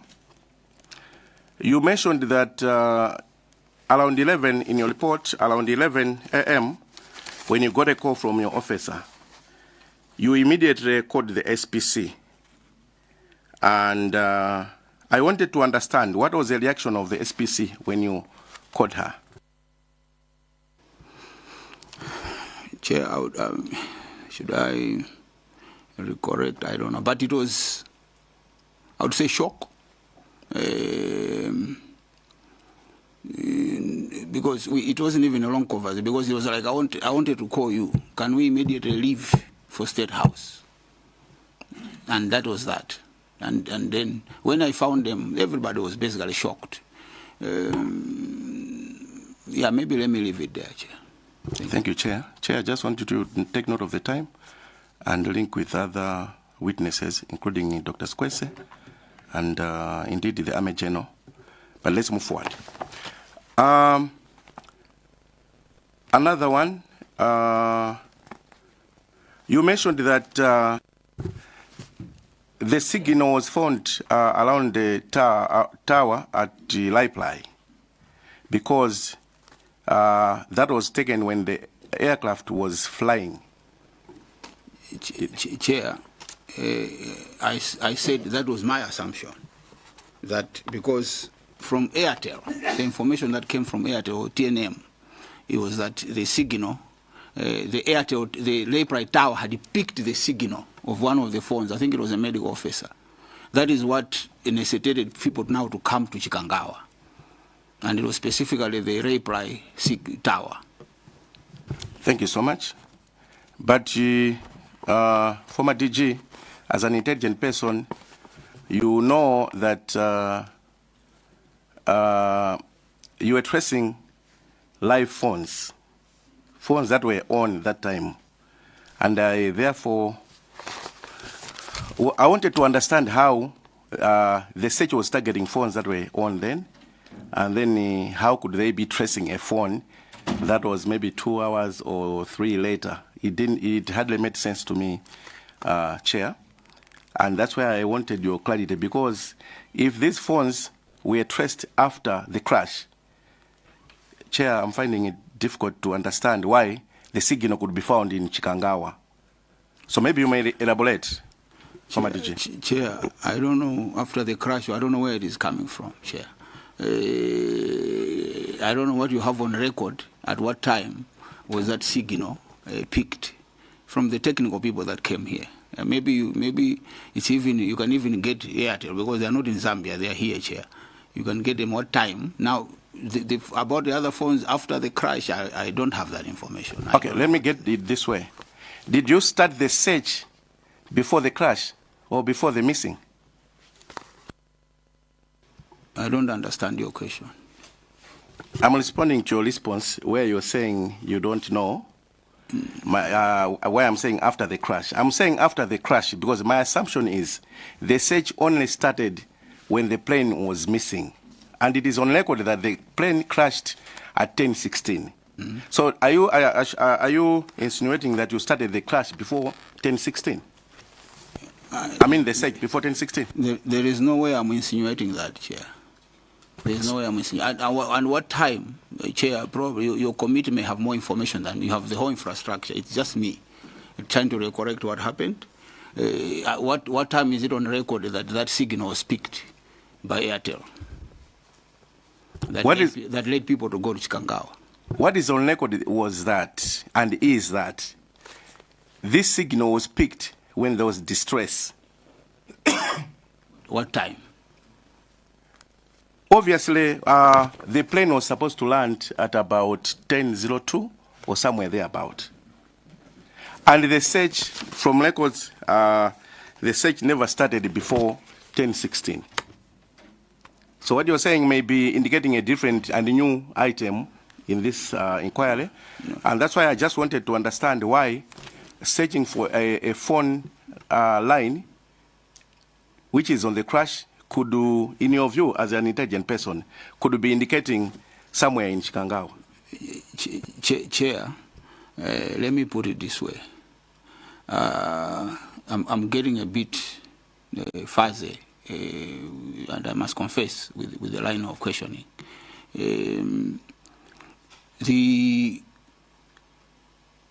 I report what we were briefed. The SPC got in touch with Mr. Sikwese, Dr. Sikwese, to get the phone numbers for everybody on board, and those phone numbers were shared with the service providers. And the service providers, when they were checking all the numbers, the only number that they picked, I'm not too sure about the time, I've already said, for me to be recording what time, that would be it will be a futile exercise. But basically, the one of the phone numbers that picked, is the one that picked on the tower at the reply. And that is how people, when you look, if you listen even to other submissions, the search was starting at reply because of that signal. I'm not private to exactly what time that signal was picked or when the search started. Thank you, Chair. Okay, as I wind up, Chair, I would also like to just a concern. As NIS, you are the ones mandated with intelligence information, which is critical. And in this case, I'll keep referring to the former, the late VP as the number 2 VVIP. And when you were asked by one of my colleagues, I'm not sure if it's Dezagasina or Mwaza Central, about the CCTV you mentioned that that one is under the jurisdiction of the Malawi police. But I was made to think that after a serious incident like this one, you might have developed, you were supposed to develop interest to really find out what might have happened. And therefore, you are supposed to engage the police and find out what happened using the CCTV. I think it was raised by Branta Malabada. I expected you to have mentioned something to do with what you might have gathered from the CCTVs after the crash. Did you do it? May I respond, Chair? I have submitted, Chair, what I recollect. And I am aware that there is a lot more information on the reports that were there in the service. That's why I've even said you may engage the service. All that information is there. You know, so because the intelligent product does not belong to a person. It belongs to the system, and this the NIS. So for me, who is out of the system, all I'm trying to recollect is what do I recollect from the critical information that I remember. Yes. What I was telling you about, it's the prerogative of the police. I'm just telling you the system at the airport, how it is, the CCTVs are managed, that they are managed by the police. So that is basic. But you engaging the intelligence, even today, they can still investigate and find out what if it was missed. You know, the capacity is there. Thank you, Chair. And Chair, okay, would you also comment anything on the VPs? When Madam Mary came, she mentioned that other than the phones took long to be handed over to the family, but one phone is still missing. Are you aware of that? Chair, I'm not aware of that. Chair, this is quite concerning to me because the intelligence system doesn't know. It's just a concern. But maybe let's move forward. Chair, intelligence is not an angel of God. Intelligence works with resources on the ground and information that is available. What is happening between the police and the Madam Mary Chirima, she only mentions here, she never mentioned in the past, because it's the first time I heard when she mentioned here. And you can engage Madam Mary Yoram, she can confirm, because one witness says this, and that's a widow. And sometimes we weep and we mourn in different ways. You know, thank you very much, Chair. The very last one, Chair. I want to understand, because from the witnesses that we've engaged with, it looks like nobody really wants to take responsibility. And with reference to their mandate. So I wanted to understand, in what role did you play as the former DG? You were obviously expected to advise the president, including how to manage the search, how to manage events during the search after the crash. What role did you personally play in your role as DG on the day? Major things that I know you've mentioned the aspects like your involvement in the technical intelligence, covering aspects like core tower pings, satellite data, and a few more. But I wanted to understand what influence, what guidance did you give to the leadership, if at all you did something during the day of the crash? Thank you. So let's put the president there. The president cannot be involved in the search and rescue operations. The president is only reported to. You know, between the systems of government, you know, so when you say what role, I need to share a point out here. The NIS is a system that has officers across the country, every district, every place. Now, these systems have reporting channels. They report only which they see, for the DG must know. Where the DG maybe can assist in certain decisions at a strategic level. Operationally, you know, the system was engaged fully, operationally, which some of the things me as a DG may not have to know. But as long as things worked or things didn't work, maybe that's what has to be interrogated. But NIS provided, even the intelligence about these conspiracies that I speak about, all that was provided to government. That government needs to watch and prepare maybe strategic communication or engaging certain stakeholders. All that was done. And the people even went to the chiefs in jail there to try to pacify them. That's where it was, even discovered that a lot of damage had been done. So the service was fully involved, of which I was in charge as a DG. But a DG is a strategic level. It's not an operational level. Thank you, Chair. I get to Chair. Just clarification, the very last one. I'll not come back. You mentioned earlier on that you had 5 teams. In each of the 6 teams, your officers were there. And that made me think you may be, I expect this to be reporting to your office through the line channels. And I wanted to understand what's in your office. What was the state of the Vice President's phone on the crash site?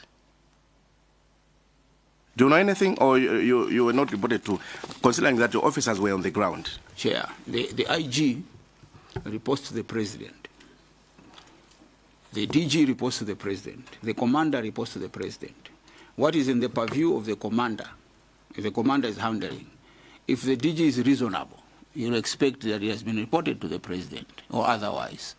So for me, the phones that were handed over to the IG, it had basically nothing. For me, and my understanding was that it is being kept for purposes of either investigation or maybe finally handing over to the family. So that and remember, as I said, when the site was cordoned off, because my officers don't declare themselves, they were not amongst those allowed to access the site. It was only the police and the military, because they were uniformed, they would know each other. So you are suggesting your officers don't have IDs to identify themselves before the police and the army? I said operationally it is not advisable for intelligence officers to introduce themselves. Chair, I may have to stop there. Yeah, let's move to the next one. I would like to recognize somebody who has not asked any question. So can I start with you, Molanje North, then we go to Doa Kasangazi. Okay. Thank you very much, Chair. Just a few questions, Pastor Ngira. The first one is on the mandate. Section 4F, I think, it was referred to by the Chair as well. And also you being one of the people that are involved in drafting of this, I'm sure you are quite aware of it. It mandates your service to protect VVIPs. And given the statutory duty, I just want to find out, did your institution have a specific security and risk assessment for the Vice President, the travel to the north on 9th, is it on 10th June? No.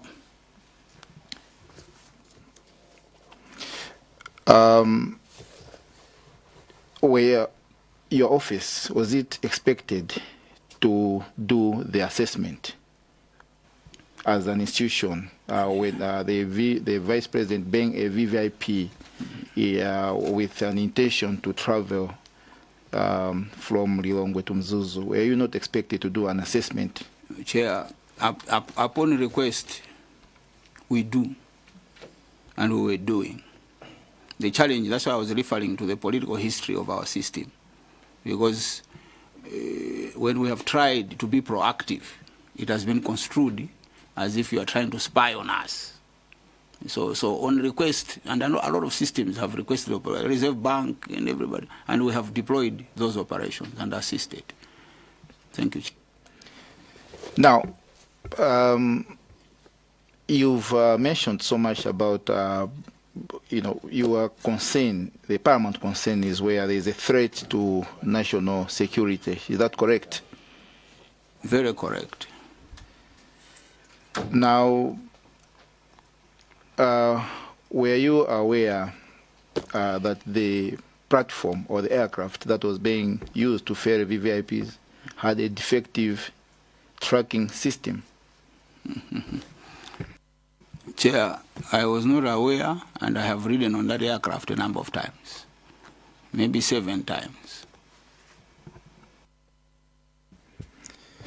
Were you aware that Mzuzu Aerodrome at the material time was not licensed to get any sort of plane to land on it?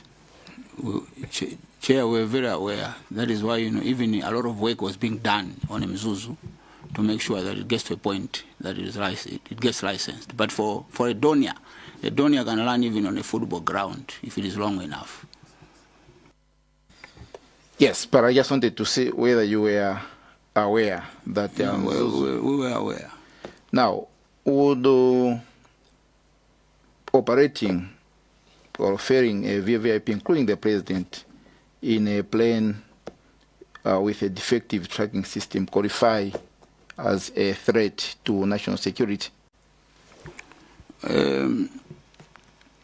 It could, especially if it is operated by civilian actors. But this plane was operated by the Maritime Defense Force. Again, would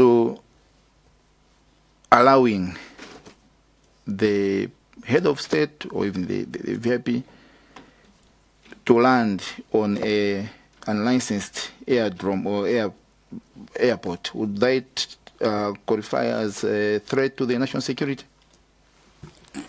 Chair, I think the national security does not include taking away the prerogative of experts who handle those platforms. Because I'll be commenting on something that I am not competent technically to comment or to comment on. Because the military, from the time of Camus, they are the ones who have handled aircrafts by the VVIPs from Camus up to now. And they have always done well. Of course, this is an accident, and probably the first one where VVIP is involved. Very unfortunate, but for me to, I can't commit to such a declaration. It would be, how do I put it? It would be me not being truthful. As your former institution, which you headed, was it not necessary that you should be aware of the state of the platform or the aircraft that carried the VVIPs, so that you can give proper advice regarding the safety of the occupants? Chair, let me put it this way.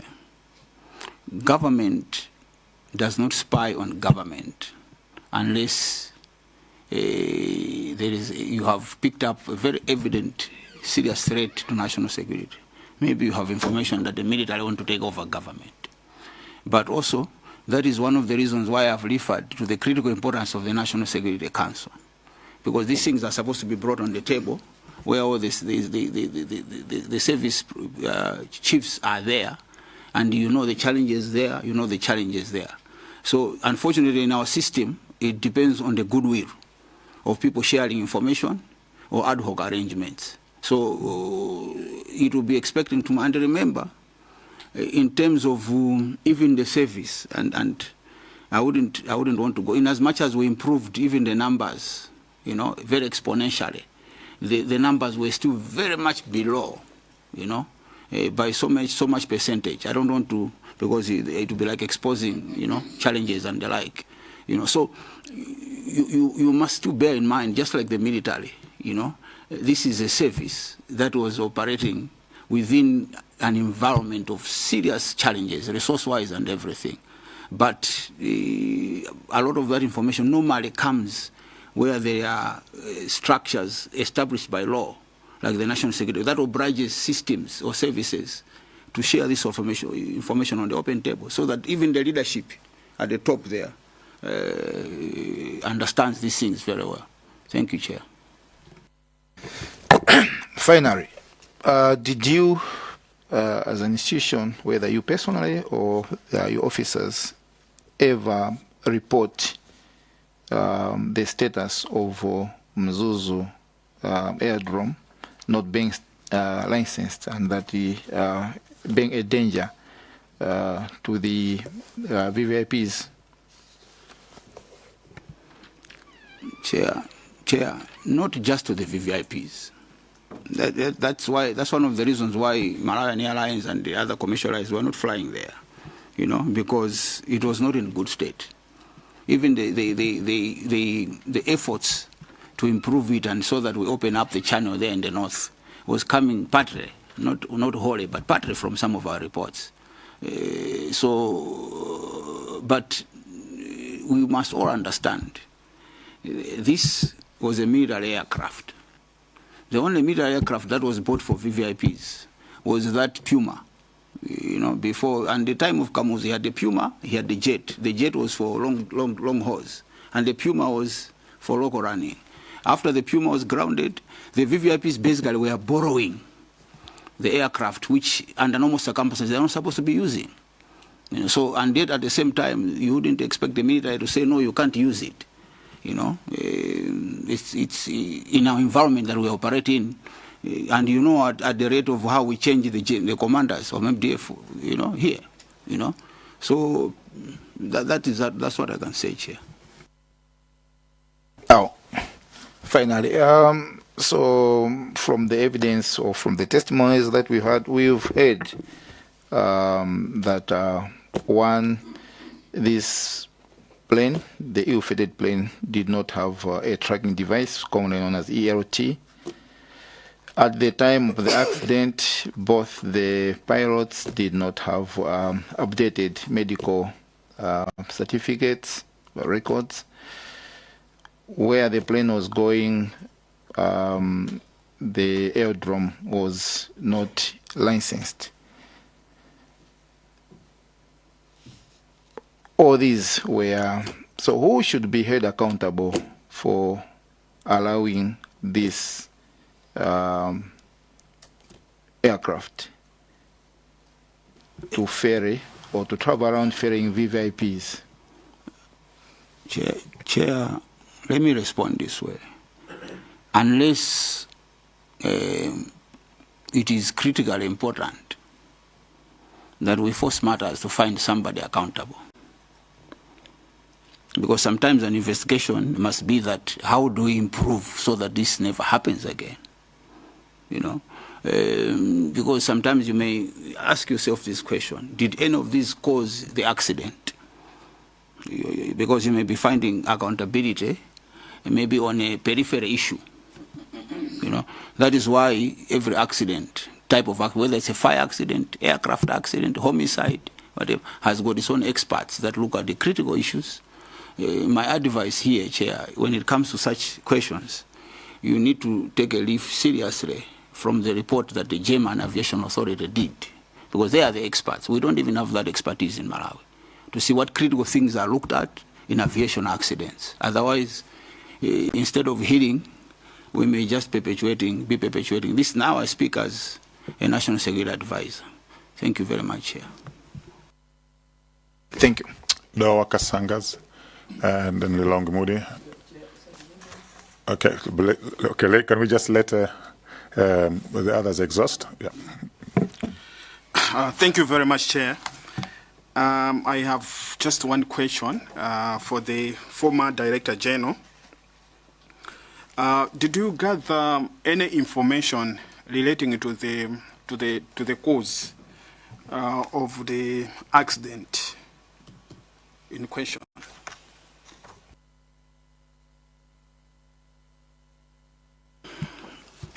Chair,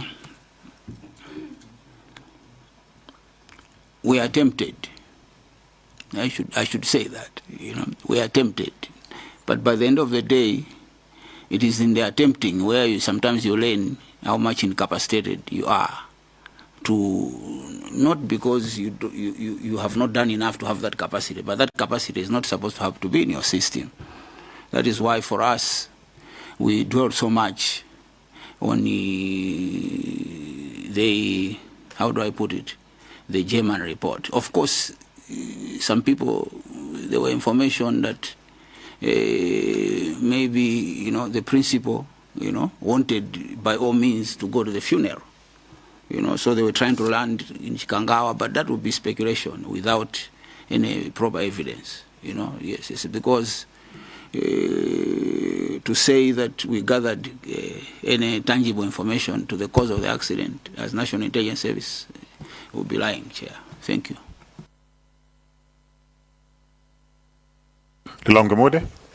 Thank you so much, Honorable Chairperson. It's just a few questions for confirmation for record's sake. Former DG, I would want you to confirm. If you want to add any comment, you can add, but would you confirm to this committee that the information you have is that the search started around 11 when the aircraft did not arrive in Nzuzu? Can you confirm to that, or is that correct? I cannot confirm the exact time, to be honest. But it started immediately. They noted that the plane has not returned to Lilongwe, because it seemed like there may have been information that the plane is returning to Lilongwe. But looking at their timing, that is why they constituted the Joint Aviation Command Center, which is the normal practice in an aviation accident. Yes, thank you. Thank you so much. That will help us. The second confirmation I want is, did you actually tell this committee that your office, when you were there, you offered the office of the VP to have NIS staff, but you never got a response as to agree to that offer or not? Did you tell us that? Yes, we did. Okay. Thank you very much. And the third one is, I want to ask you if you are competent enough to tell this committee on how military aircrafts operate, because we have been taught they operate different than civilian aircrafts. So are you competent enough to tell us about the airports where military aircrafts are supposed to land, or the tracking device that is supposed to be on the military aircraft? Are you competent enough to tell us that? Chair, I am not competent. Thank you so much. Chair, my last one is a comment.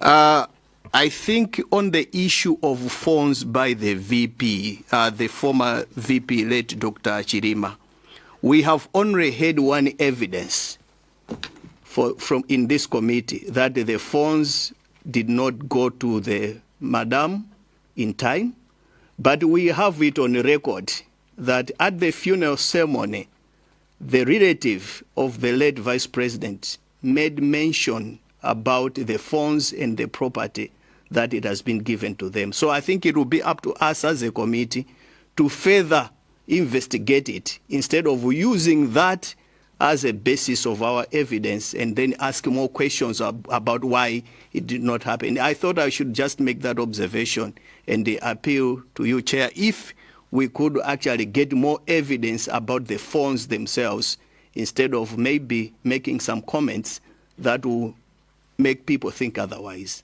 Thank you, Chair.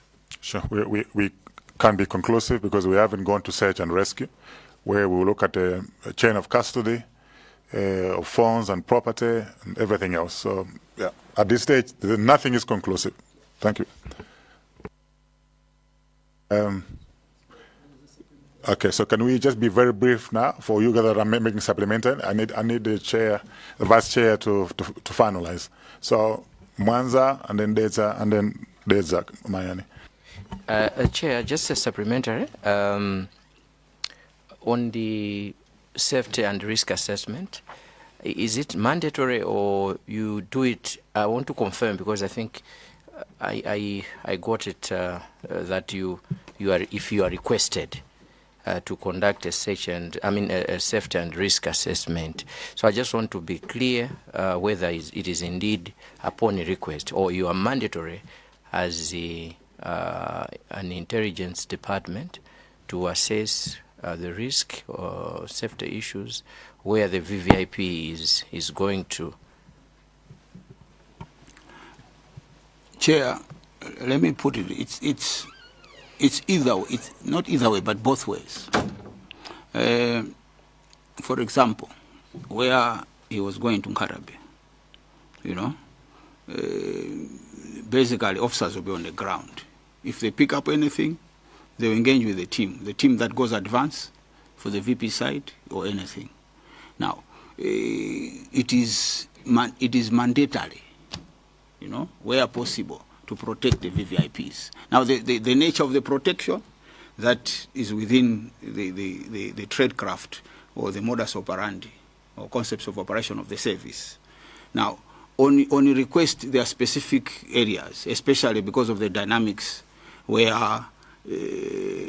officers were not actually placed within his office, because the normal system elsewhere is officers must actually be placed within his office, and the actors, you know, they interchange. So, but with the lack of that, people worked, and a number of times that has been actually, you know, acknowledged that we have done that. But the environment, to be honest, even I wouldn't want to mention the current environment because I'm not involved. But looking at where we are coming from, it has been a difficult environment. But it has to do with our political system, not the two offices. It's our political system in its entirety. Sometimes the two offices wouldn't be having the challenges that they have if it wasn't or it isn't for the environment or the way we are politically structured as a nation. Thank you. Yeah. Last one, Chair. You have mentioned political environment, political, you know, you've mentioned it several times. What was the political environment? Can you tell this committee? Because you've mentioned it that I mean several times that because of the political environment, Can you explain what was the political environment? Let me be blunt, because I've been sometimes in one or two meetings where the vice president, the president is there and I'm there. You know, what we picked up was that some leaders in the UTM would be trying to convince even the VP, even to get out of the alliance. And this started quite early, you know, 2021, you know. And some leaders in the MCP would be trying to convince President Chakwera that let's kick them out of the alliance. So when I speak of political environment, it's not just the two people, because they're operating in an environment. Now, Chair, let's be honest with each other. For 31 years, this country had no vice president. The first time we had a vice president was 1994. My take from a national security perspective is that we are yet to grow into a system that knows probably even laws have to change, because there are countries, they say, where they have the deputy president has specific function, like in South Africa, where he handles parliament and things like those. So these are conversations, Chair, that I don't, maybe it will be stretching from the point of view of your committee, because what transpired after the accident is it's also very important, in as much as us looking at the accident not happening again the way it happened or the way the search and rescue happened, because there are questions we are not honest to ask each other about in the political environment we are operating in. I thought, Chair, that's what I basically meant. Thank you. Yeah, Chair, that's what I wanted to find out. So the political environment, you want to confirm that you picked that there were people in MCP, leaders, who were saying let's kick them out of the alliance, and there were leaders in UTM who were asking the late Chirima to get out of the alliance. You picked that as an intelligence director. Obvious, and I believe not only me, even members of the public. It was very obvious. I think that's why I used the word it is a given fact at the beginning, and you questioned me. So now you're confirming that there was. But anyways, besides the point, it's good that we're interacting freely, and I appreciate that.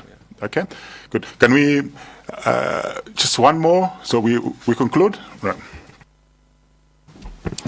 Chair, thank you very much. I just wanted to get some parting statements, and you bear with me. I want there are about four lines that I just wanted to get a clarification from him.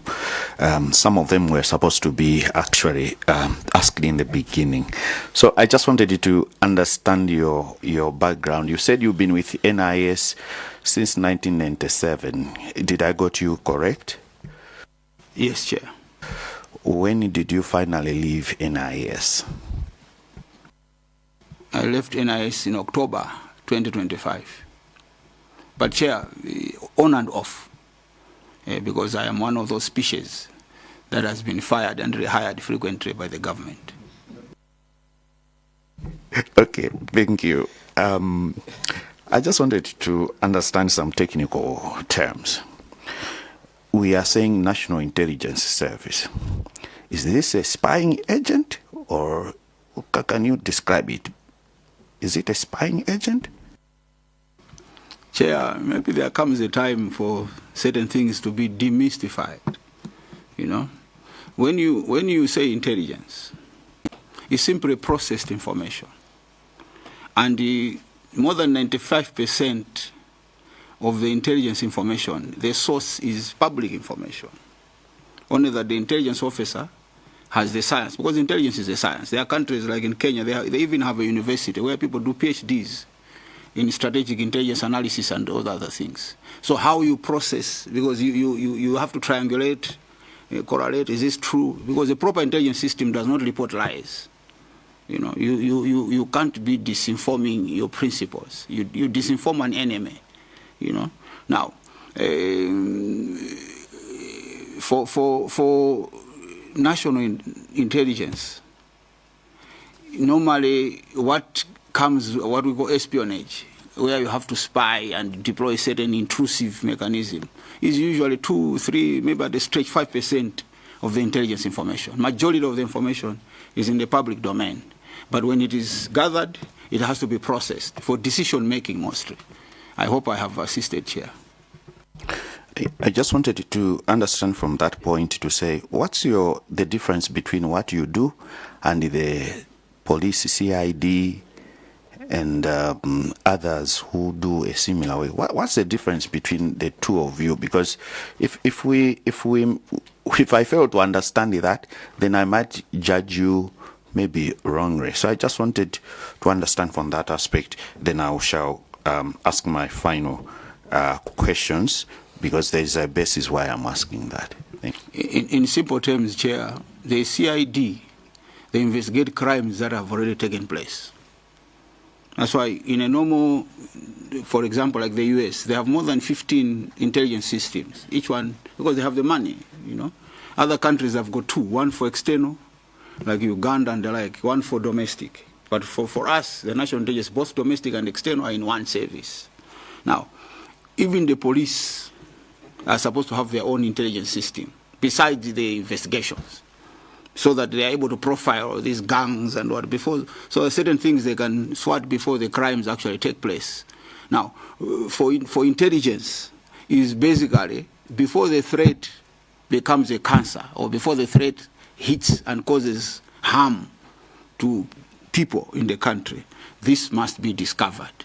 And then, you know, so, and intelligence, maybe, so Chair, you allow me the grace. It doesn't come, you know, maybe after this, maybe it will be another 90 years before one of me species comes here. Intelligence, there is operational intelligence. Who did what, and then there is a strategic intelligence. How systems are, you know, deployed, are these systems strong, what takes for a strong nation, those kind of things. So maybe that's what I can say, Chair. Thank you, Chair. Thank you so much. The background I was asking those questions is to understand in one of your statements where you said you had found out that there were these other dangerous kind of trends or threats, such that in your statement, I just wanted to make sure that I point to that statement where you are recommending to say there is need for further investigations. I think it was in your point 11, on your submission on point 11, you are saying there is need for further investigation. At the end, it would, let me read it. It would only be for fair, it would be fair if accountability would be considered by way of further investigation on who incited these developments and for what purpose, so that it should never happen again. So now I'm going back to your recommendation or your advice. At that time, you had all this information, and you stayed in office for 1 year. Almost 1.5 years. I'm trying to look at 2024, June to October 2025, almost 1 year. And you had all this information, and now you are making a submission. I wanted to understand, after you have done all this intelligence gathering, how is that information used such that, to me, it's like you had an information which was never used, if I understand you well. And now you are coming to the committee to say we need further investigation. But him was the kind of the investigator, and that was the aim of their office. So that's why I'm finding it to say, why did you took 1 year? Or were there some offices which maybe didn't do their work properly as far as this issue was concerned? And finally, when you are replying to that, Chair, I just wanted you to part ways on why do you still call these conspiracies? Because that's the statement you have used, is calling them conspiracies, some of the conspiracy theories. Yeah, so I just wanted him to qualify. Let me stop there, Chair. Thank you very much. Chair, the intelligence information was used maybe not efficiently. I think that's why, Chair, I referred earlier on to, in terms of the mandate of your committee, how critical is the component of accountability, or how critical is the component of deploying redressive measures, so that some of these things don't happen, you know. But if accountability is one of them, we operate in an environment, and I keep going back to the political environment. Remember, one of the challenges that we picked up, of course, was that the accident happened 24th June. Of course, you can't use assumptions on an accident like that, but imagine if it had happened in 2021, you know, to somebody else or anybody, even the president, God forbid. But the traffic of the conversations, I don't want to call it noise, because it was not random noise, you know. It was things that, because we're entering a very politically sensitive, we're going towards the elections, and you can't fully blame people, because people take, you know, anything that is cannon fiber, you use it for purposes of electioneering. So to put it bluntly, this accident was used a lot for electioneering. If you listen to the likes of Bagini Muruzi TV, the likes of Ntanyiwa, it was serious. And some of the, of course, the figures behind there, you know, you begin to understand a certain picture. Now, one of the things that people do here is basically what they call counter-propaganda within the government systems. Now, the government system and the political party are different things, you know. Now, so for me,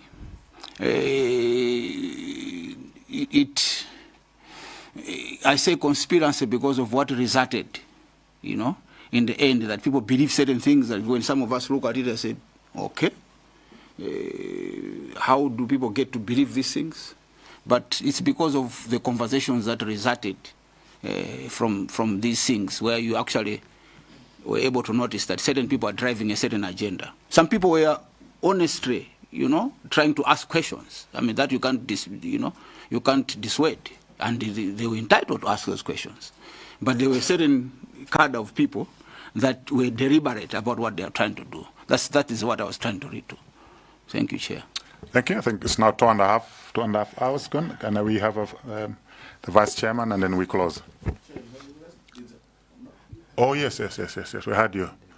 There's a casino. So can you have the floor? So we don't go backwards. Sorry about that. Yeah. Chair, I will not take. I had written so much of them, but because of time, Chair, I know we have another, so I'll not go through it. Pastor, I'm also in another world. In this committee, I prophesy and pray. In the book of Isaiah, and if you go in the book of Joshua, in the Bible, the Lord says, "Do not fear, because I'm with you wherever you go." So you as a pastor, you know very well that we have God as our shield. Don't you think you need God as your shield in this committee? Yeah. If we go to your bread number 9, can we use that as a pastor? If you go to your bread number 9, where you are mentioning of a senior political leader of Afford. I know that matter was closed, Chair said, but now you as a pastor, should we still be afraid? Can I respond, Chair? That's a challenge. Chair, I know you know, let me not go there, but I was going to say that.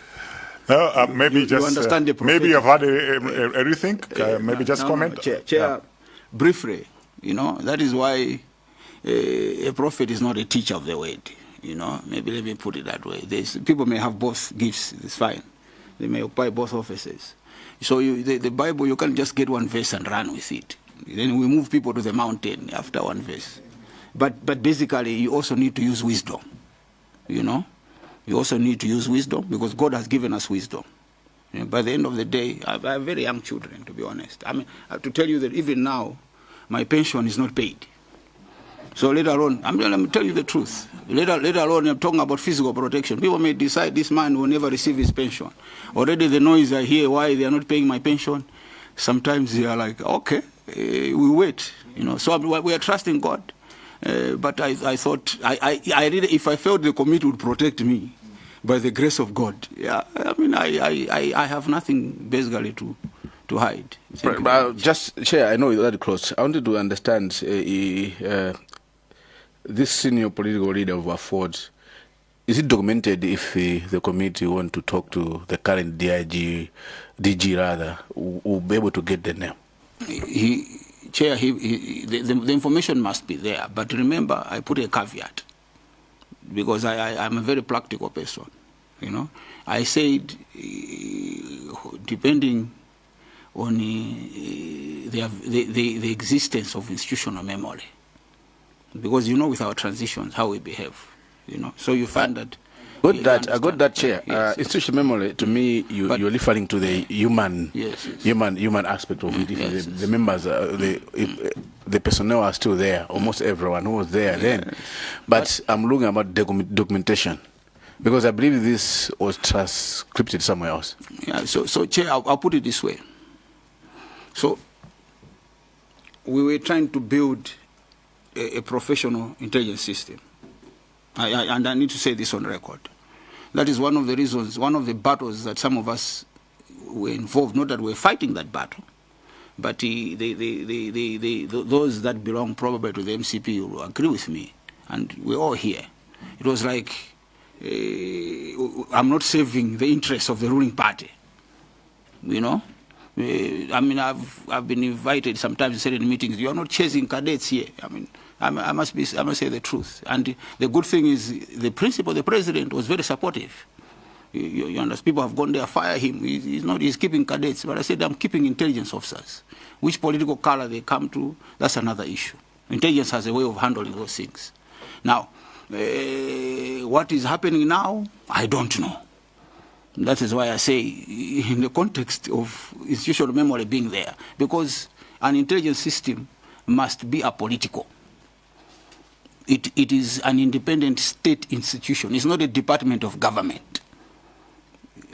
I need to emphasize. All right, maybe let's go there, because I think that I was just coming in that time. I had some mental chair. You're gonna wind up? Yes, I need to wind up, Chair. There are 3 things I want you to talk. I want you to answer me briefly in 30 seconds. You have already done much of explanation. You said the funds for the vice president were handed quicker before further investigations. I wanted you to clarify on that one. What kind of investigations you want? That is what I know. Yes, so I wanted to, what type of investigation you think were never did before the handing over of that? Like for me, like the time, maybe by the time the Germans were being involved, you know, maybe if the phones were still in the custody of, you know, police, because you remember there was no, what you call a black box or what, and maybe the communications, you understand. But in a normal system, you don't get phones from the family members, and then you say, let's investigate. After 2 years, that is a futile exercise. Thank you, Chair. I know in MDF there's some, I think, intelligence. How do you work with the other intelligence of the other states? The military intelligence, we work a lot together. Even now, I know, because technically, the human trafficking and all other things, the systems work together, even with the police. On this day, on this particular event, did you work together in MDF intelligence? The officers were together, but the reporting channels are different. Very lastly, NIS Act, I think, do you have the Act yourself there? Well, I wanted you to read for me Section 21. What does it read? I'm interested on Section 1, not subsection 1. I know it has A, B, where it talks about certification. Can you read for me? After that, Chair, I'm done. The Minister or Director General of the Service shall not be required to produce before Parliament any document or other evidence as the Director General certifies. As the Director General certifies. That's why I had advised Parliament to contact the NIS, but also advise the service to get in touch because of this, Chair. Clear? The Vice Chair can conclude his questions. Thank you so much, Chairperson. Former DG Ndukani, good evening. Sir. I think one of the disadvantages of being a Vice Chair is that you are put at the end when everybody has asked the questions. So please bear with me if some of the questions might seem repetitive to you, but I just want to get more meat. You did start with, I think at a certain point there was a, you were just joking about it. You said you are now a villager. You are now a farmer. Did I hear you well? Yes. Yes, sir. How are you finding life now as a villager and a farmer?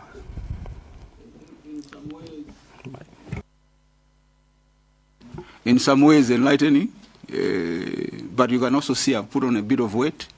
It means, yeah, less pressure. Still adjusting when you know you're used to doing something for half of your life. Yeah. Thank you, Chair. No, thank you so much. I noticed that one of your qualifications, professional qualifications, is business administration, and you've also worked in water boards. That's why I thought maybe I should be confident that as a farmer you're doing very well, irrigation and what have you. Yeah, I'm actually doing well as a farmer, to be honest, at my level. I am not a mega farmer yet, but I'm doing well. And at the same time, we're also a pastor. Chair, can they also witness also just advise us on his competence or qualifications as an intelligence person? Can you take that? So I joined the National Intelligence Service, or National Intelligence Bureau then, in 1997. Before we started work, we were sent to Taiwan, Fushinkang, where we did our basic intelligence training. And after that, I have done quite a number of trainings.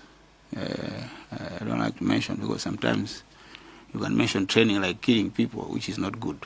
But basically, even at leadership level, even of late, even my former boss, the then president, allowed me even to go to a number of still training at leadership level.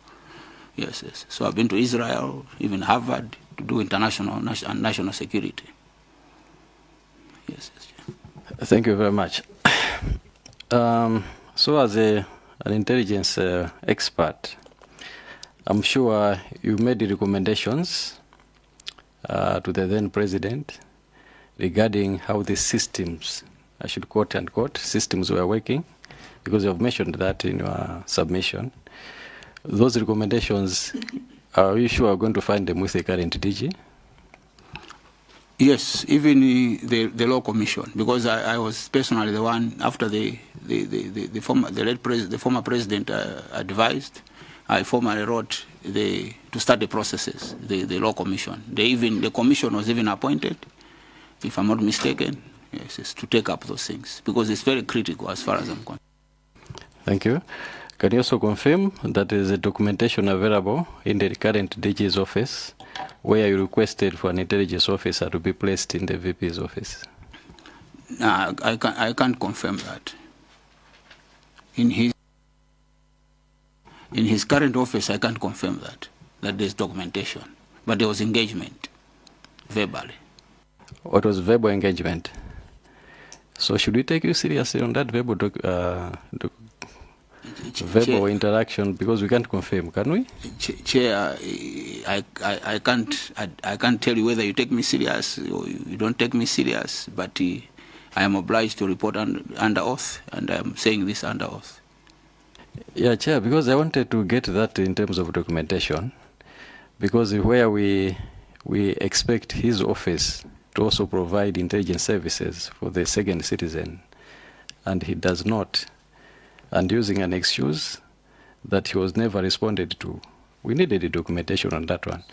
So if it's verbal, Chair, I would still take him and say, maybe there should be a reason why he was not engaging the Vice President, because there's no documentation to show that he engaged the Vice President, and the Vice President did not revert to his office.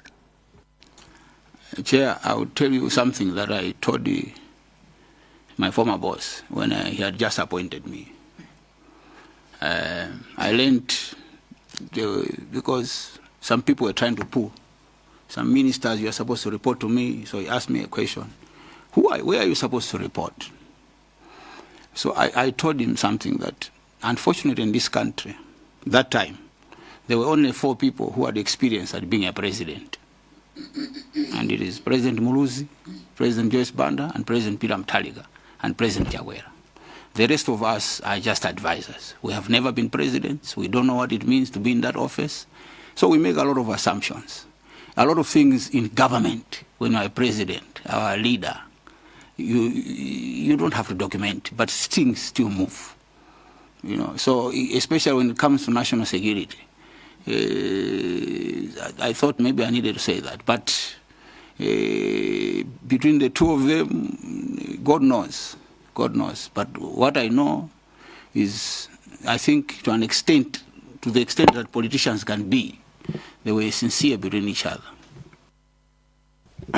Chair, I will ask you maybe to reconsider that submission earlier that he engaged the Vice President, because we can't prove it as a committee. And maybe that also opens a lot of questions to why the office of the NIS was not working with the Vice President. I think that might be food for thought. Moving forward, I also... Chair, allow me, you know. This is a house of record. This is my submission. Can I respond? You know, I did not say was not working with the office of the Vice President. I said physically deploying an officer within his office. That's what I said. But working with the office of the Vice President, the NIS was working with the office of the Vice President. Even when the Vice President summons heads, we would go and hear what he's saying. You know, so I thought I needed to clarify there. We were working with the office of the Vice President as NIS. And I assume even this, the trend must continue, because it can't be otherwise. Thank you very much.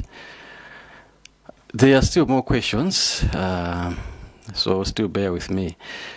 You said you are mandated with ensuring state security, and that can also mean national security. So whether the president has got personal enemies, those enemies become state enemies, because they're threatening the life of the president, automatically I think those ones should be threatening state security. Can you confirm? I can't confirm, Chair, because sometimes the president may be drunk, you know. So you have to have proper intelligence that there is a threat on his life. And a lot of the threats on the president doesn't even know there was a threat until it was neutralized. There are times when only when you want the president to behave in a certain way that maybe you can inform the president. There are a lot of threats that are neutralized on his life that he is not even aware. And that's the nature of things. No, what I wanted to drive home is that presidents, vice presidents are people. They've got friends and enemies. So the late vice president, I think there are submissions that have been made before this committee that was good. Had a lot of friends and a lot of enemies. I think it has been submitted, it's documented. So I wanted to know if these enemies of the late vice president, you as an NS director, also took them as enemies of the state in the sense that they might be threatening state security. So Chair, the NIS operates in a democratic environment. Now, sometimes in political language, enemy can be loosely opponent. Opponent is not an enemy. So the service does not pander to narrow political interests of a certain group of people. It's national security interests. And that is that. Thank you, Chair. Okay, I'll move on. We have also gotten submissions from you that you worked with other countries. I think you mentioned East America. We requested assistance. Assistance, yes, of course. So those three nations that you mentioned, are these our traditional friends that may be around the 10th? Maybe some of them were also in the country, maybe helping us as friends? They are our traditional friends, but basically using satellite systems. Thank you, Chair. Still, I want to get the question answered. Were these friends also around within the country before the incident on the 10th or maybe immediately after? No, Chair. It was basically to ask them to assist with their systems to track the plane. And that was all. Chair, I still want to get an answer. I'm saying these are our friends. These are our friends. So I want you to tell us, were these friends also in the country? Because they are friends. So you are asking them for help after this has happened, but maybe they could be within the country as friends. Can you confirm that maybe some of them were within the country as friends? Not that I'm aware of, but maybe, Chair, let me say this. Intelligence cooperation, is an established system within the global intelligence community. And the same way presidents have ambassadors, intelligence chiefs have liaison officers that are deployed in embassies, like in South Africa, everywhere. So it is those liaison officers that were requested, to ask their hosts, their parent systems to assist. So it was basically contacting on a phone with a liaison officer of a particular service. Nothing that, I know, I've heard myself as well. As I said, this country will have rumors a lot, but there's nothing like that.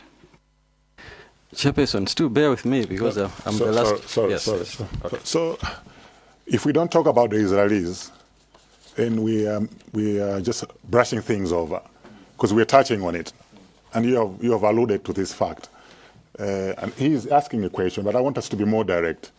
One of our partners, intelligence partners, it is alleged that they were in the country at the time of the plane crash. Are you aware or not? Is it true or not that these partners were here in Malawi? Chair, it is a lie, and a big one.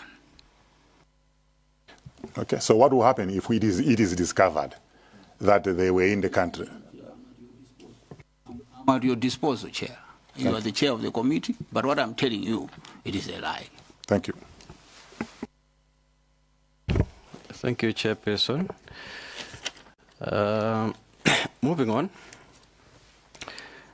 Taking into your presentation, I think it is bullet number 10,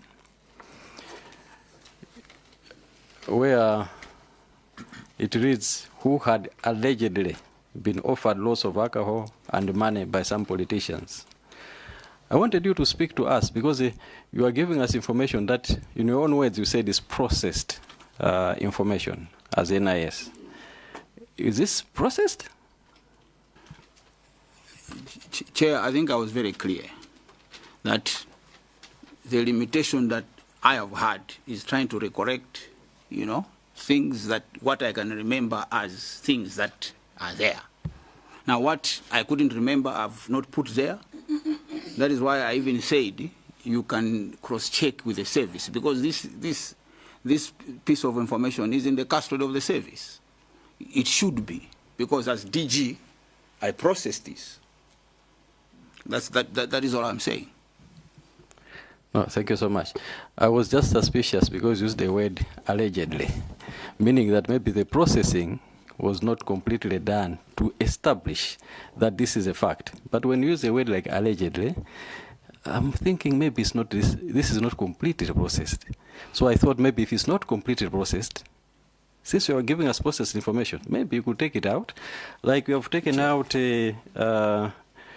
bullet number 9 at the end there, where you said this was the root of conspiracy theories. You took out the root. Yes. And I'm happy with that. Yes. So I'm also giving you an opportunity. If this allegedly is because you have not processed the information, this is an opportunity to take it out. Chair, it is not the job, when I say I processed, it means it went through my hands. But it's not the job of the DG to process information. There's a whole department that does. Now, that is why you find at the end, because as I said, I am trying to correct things. That's why I've even advised the committee that further investigations must take place. Unless, Chair, you are saying it is not necessary to do investigation on something serious as that, when we know the consequences of what happened. Chair, I think we have communicated there. In this submission, there should be processed information that we should take seriously because it's processed information. What is hearsay and unprocessed, we might want maybe to pack it somewhere. I'll move on, Mr. Dokaningwira, if you'd allow me. So finally, Chair, I wanted to go back to the issue of the systems, because that's where I started from. Working with the MDF, working with the police intelligence systems, including the airport. In your submissions as recommendations to the head of state then and maybe other institutions, the CCTV that were not working there, I'm sure you might have made a recommendation, because without the CCTV data, I think this committee also finds some challenges. So in terms of the systems working, I'm sure you also made a recommendation on that one to make sure that the CCTVs at the airports are working, because we think those ones can also give us very good, valuable information as we conclude this investigation moving forward. Chair, let me put it this way. Between and among the services, there has been a very serious engagement on that subject, not just about the plane. That is why I said engage the police, but you may also engage the service currently on that, because there are certain questions, Chair, for me to respond in the way maybe the committee would have me to respond, is exposing certain things that we shouldn't expose. And that being a very critical installation, Chair, I really beg your indulgence that you allow me to let it there. But my advice is you get all that information very easily when you engage the two systems. Thank you, Chair. So, Chair, finally, as a DG, I'm sure you had a management team. Can you confirm? Yes. So, around this issue, how many management briefings did you have? Because I think you are talking about people at Kia, people somewhere else. But you as bosses, how many briefings or meetings did you have around this? And to give guidance to your teams out there. Because there are teams that were in Chikangawa. I'm sure they might have gotten advice from someone in the North Regional Intelligence Officer. But as senior management, how many briefings did you have, actually meetings, to guide these boys in the field? Let me put it this way, Chair. I may not recollect exactly how many management meetings, and specifically on this one, but you remember in the management meetings, the finance guy will be there, this one will be there, and in intelligence, it doesn't always work like that. There are task teams that are deployed for certain operations, and in intelligence, we have a language which we call compartmentalization, or on the need-to-know basis, to protect the integrity of the information itself. So we did all that we could do. Maybe that's the best way I can answer. But to say as if it is a way of maybe performance management, how many meetings you had and what, in intelligence it doesn't work like that. Thank you, Chair. No, thank you very much. I have no further questions to ask, except to wind up. Maybe you have anything to say. I will allow you to say something, but just to appreciate the extent of discourse we've had. You've shed more light, and I think a lot of people didn't appreciate the role that NIS plays in the country. It's probably undermined, but now people can hear for themselves the role.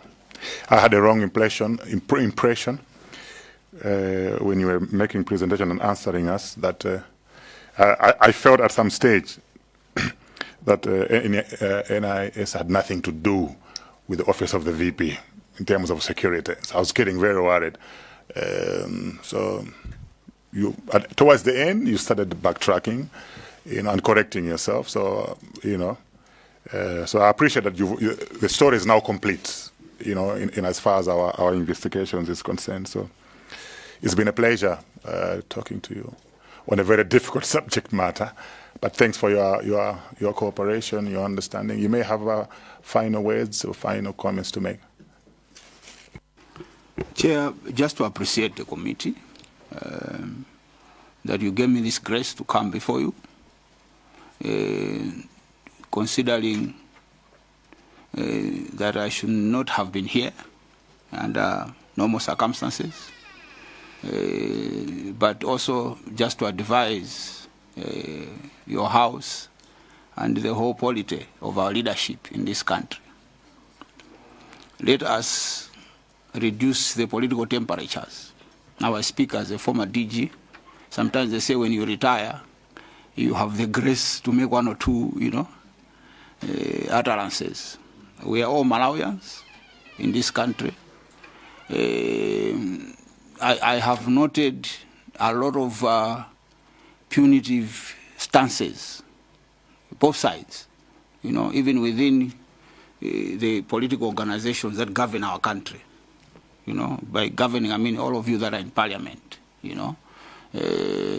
I ask, because it affects, now as a villager now, it affects us who are there. So I would really plead, I know there are others who don't have this grace to speak to you as leaders. Please, be sober and lead us. And your committee has a big mandate. Finally, this inquiry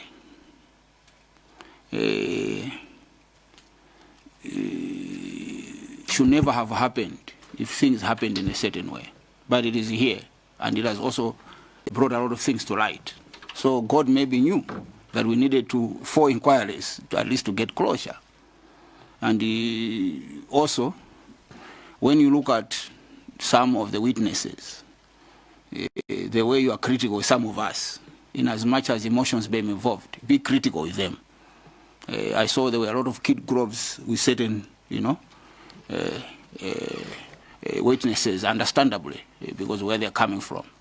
But being in a business where manipulation can be operations, I really plead with your committee, but I also wish you the best. I know, but at the end of the day, the committee will agree and come up with something that the whole nation, we can accept and move forward. Thank you very much, Chair. No, thank you very much, Mr. Dokani. We will endeavor this commission to do a job that you couldn't complete.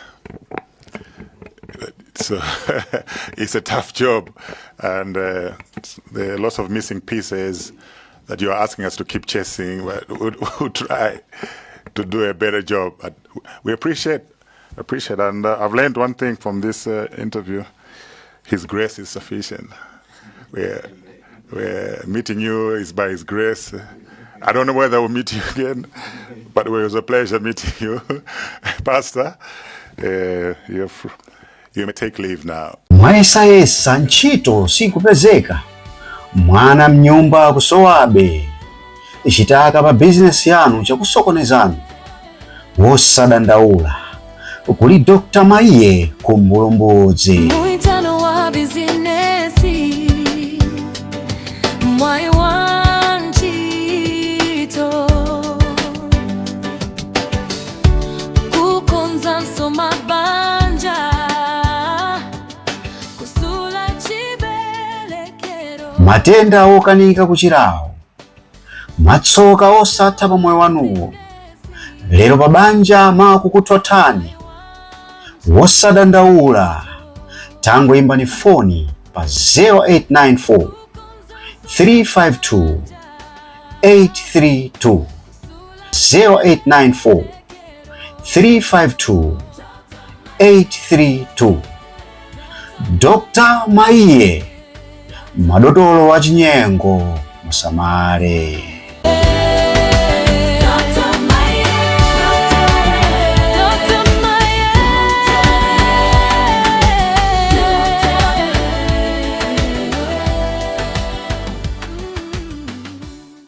Ambiri mwakhala mukudera nkhawa kuti kodi mavuto amene tili nawowa tidzathetse bwanji. Mavuto ngati kusabereka, khunyu, misala, kodi mukufuna chikoka cha bizinesi, mukufuna kulanga wakuba, magic wallet, kukwezedwa pa ntchito, kapena mukufuna kutsirika thupi, kuwinitsa loto ndi zina zambiri. Yankho la zonsezi lapezeka. Kodi muli ndi vuto la kusabeleka, khunyu, misala, mukufuna chikoka pa bizinesi yanu, mukufuna kulanga wakuba, mukufuna magic wallet, mukufuna kukwezedwa pa ntchito, kutsirika thupi, kuwinitsa loto ndi zina zambiri. Dr. Makoti, omwe amapezeka ku Blantyre, Lilongwe, Salima komanso Kasungu, amenewa ali ndi yankho la mavuto onsewa. Imbani foni 090 815572 kapena 08914 2038, kapena mutha kuyankhula nawo pa WhatsApp pa nambala ya 0893 0041116. Mukatero muyankhulana ndi Dr. Makoti pa WhatsApp. Dr. Makoti, Dr. Makoti, mavuto aja aone msana wa njira.